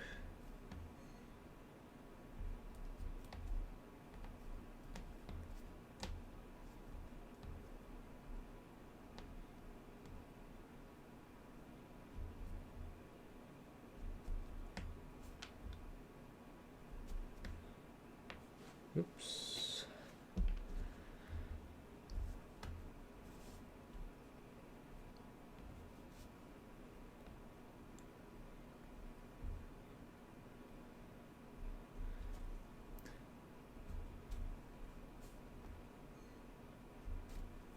Get some straight edges there, like this.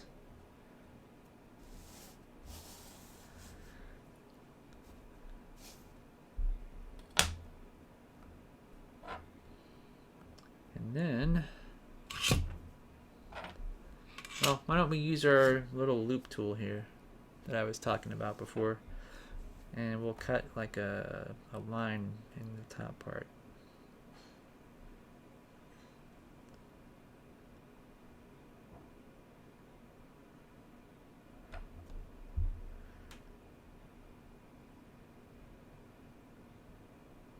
There we go.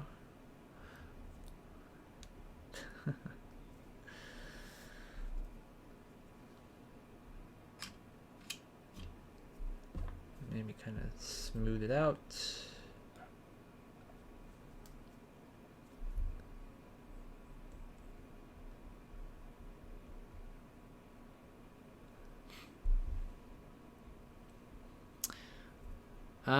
Music, yeah. Yeah, I could. I've got that Monster Cat stuff. The problem with playing music on these live broadcasts is if you don't Monster Cat is fine because I pay them money every month so that they won't get me on copyright grounds. Like if I were just to play some really good music, YouTube would kick me off the internet, because they're really strict about that stuff, unfortunately. Even if if I just play the radio and there's a song that YouTube recognizes, they will flag my video, and they'll give ad revenue and all this other kind of crazy stuff to the artist, which is I guess fair, but just if you're living your life and you're not in control of that stuff and you want to listen to the radio, not possible with YouTube.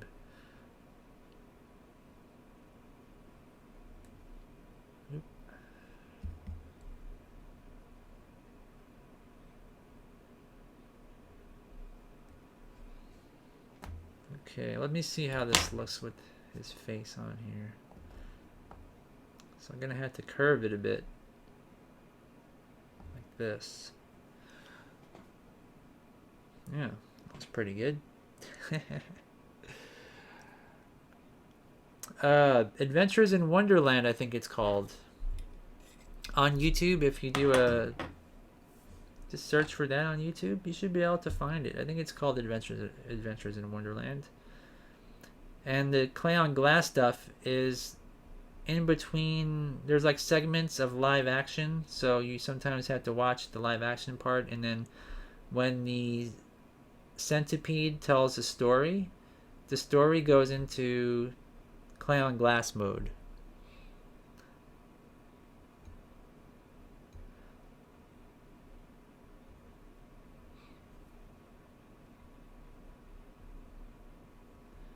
There's some, like I say, it's pretty good, but it's really old. You know, it's like VHS quality, and so it's not in HD. They shot it all on 16 millimeter, and you know, it's like they could have preserved it or like digitally remastered that stuff, but you know, it's too much money for them to do that.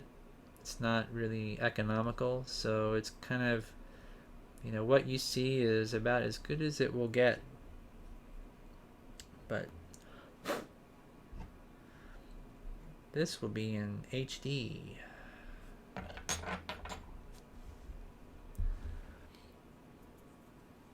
This crazy film. Alright, let's see. So he's got some apples on his crown as ornaments.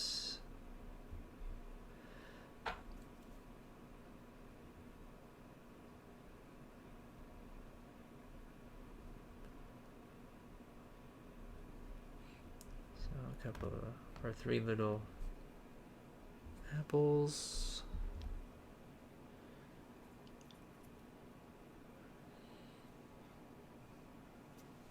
Should I zoom in here? Let's see.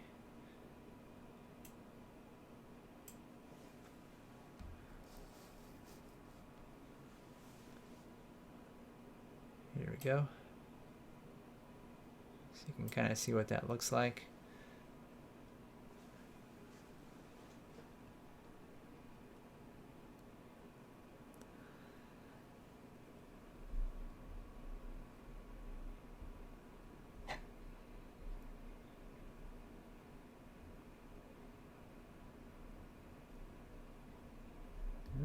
Has to use less clay.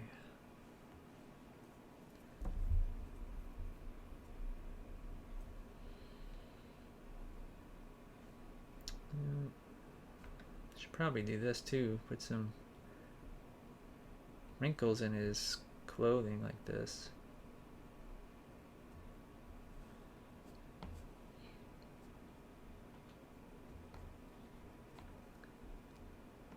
Like this.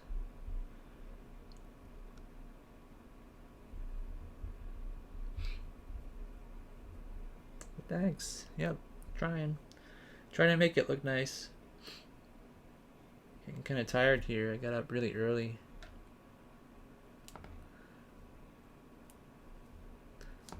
Let's see.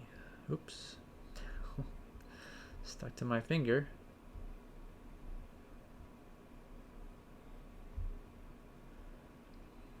Yeah, see, I mean, it's kind of a fun thing to do. Like if you know, don't, like I say, you don't want to make a lot of intricate puppets, and you want to tell a story, it's really fun.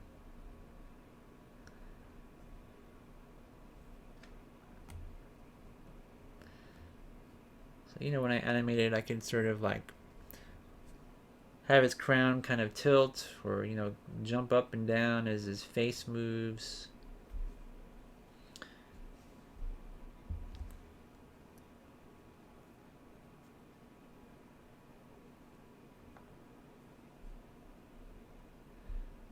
Got little ornaments here, and I could probably, you know, with all these little ornaments, I could probably make the colors slightly, I I don't know. Maybe I should, in the next video, next week. Well,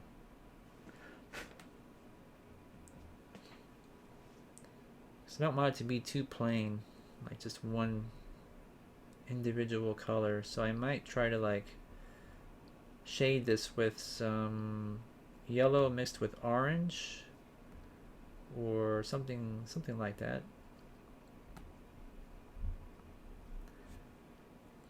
I'll have to add the little details here as well.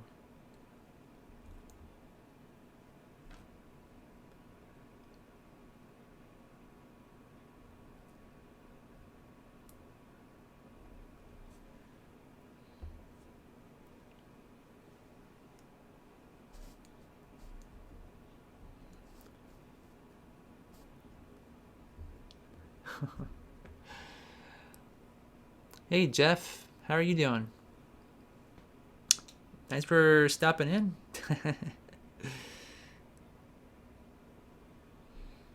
Yep, so this is, yeah, that's the whole process of making a clay on glass clay puppet. It's actually pretty easy.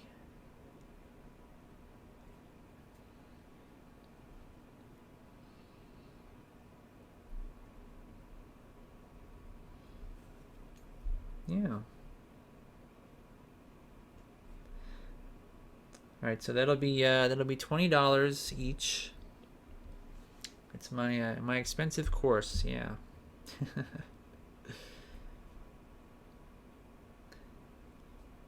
Yeah, I don't charge for my live shows. It's all for free. But it would be kind of cool to see if anybody else makes a, you know, project like this. So the price is you have to share your work.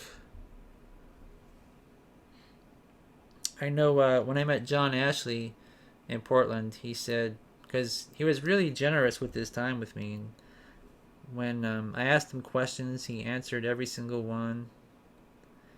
And I was like, oh, how can I ever repay you, you know, for helping me out? And he said, well, just pay it forward, you know, just teach somebody else how to do this stuff. And that's what I'll charge. So, and that's actually what I've done ever since. Alright, so I'm going to put him to the side here without his background. Let me see. Without his character design behind him. See what he looks like. So his crown, his arm.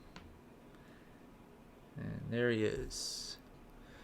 So with this arm here, I'm probably going to put this on the either the rear layer, or I will have to raise the body up slightly. One of the things, I didn't mention this before, the underside of these characters will be painted with black paint so that there's no reflections on the glass below. So when I do that, I might add, like, under this body just like a wedge of clay to lift it up, so I can put this arm behind here like this. So when he's, you know, moving his arm, it's behind that frill and not above, because I think that would look pretty stupid like that. But so something like this. Yeah. No armatures, that's right. It's really easy. No flying rigs, no jumping rigs, no fishing line, no nothing. It's just straight ahead. All right. Well, anyway, that's going to wrap up our show for tonight. So it took only 2 hours and 16 minutes to make him, but I think it was well worth it. I guess I will see you guys next week, which will be Wednesday. And what's the date? Let's see. Wednesday the 22nd. All right. Well, thanks everybody for coming in. See you all next time.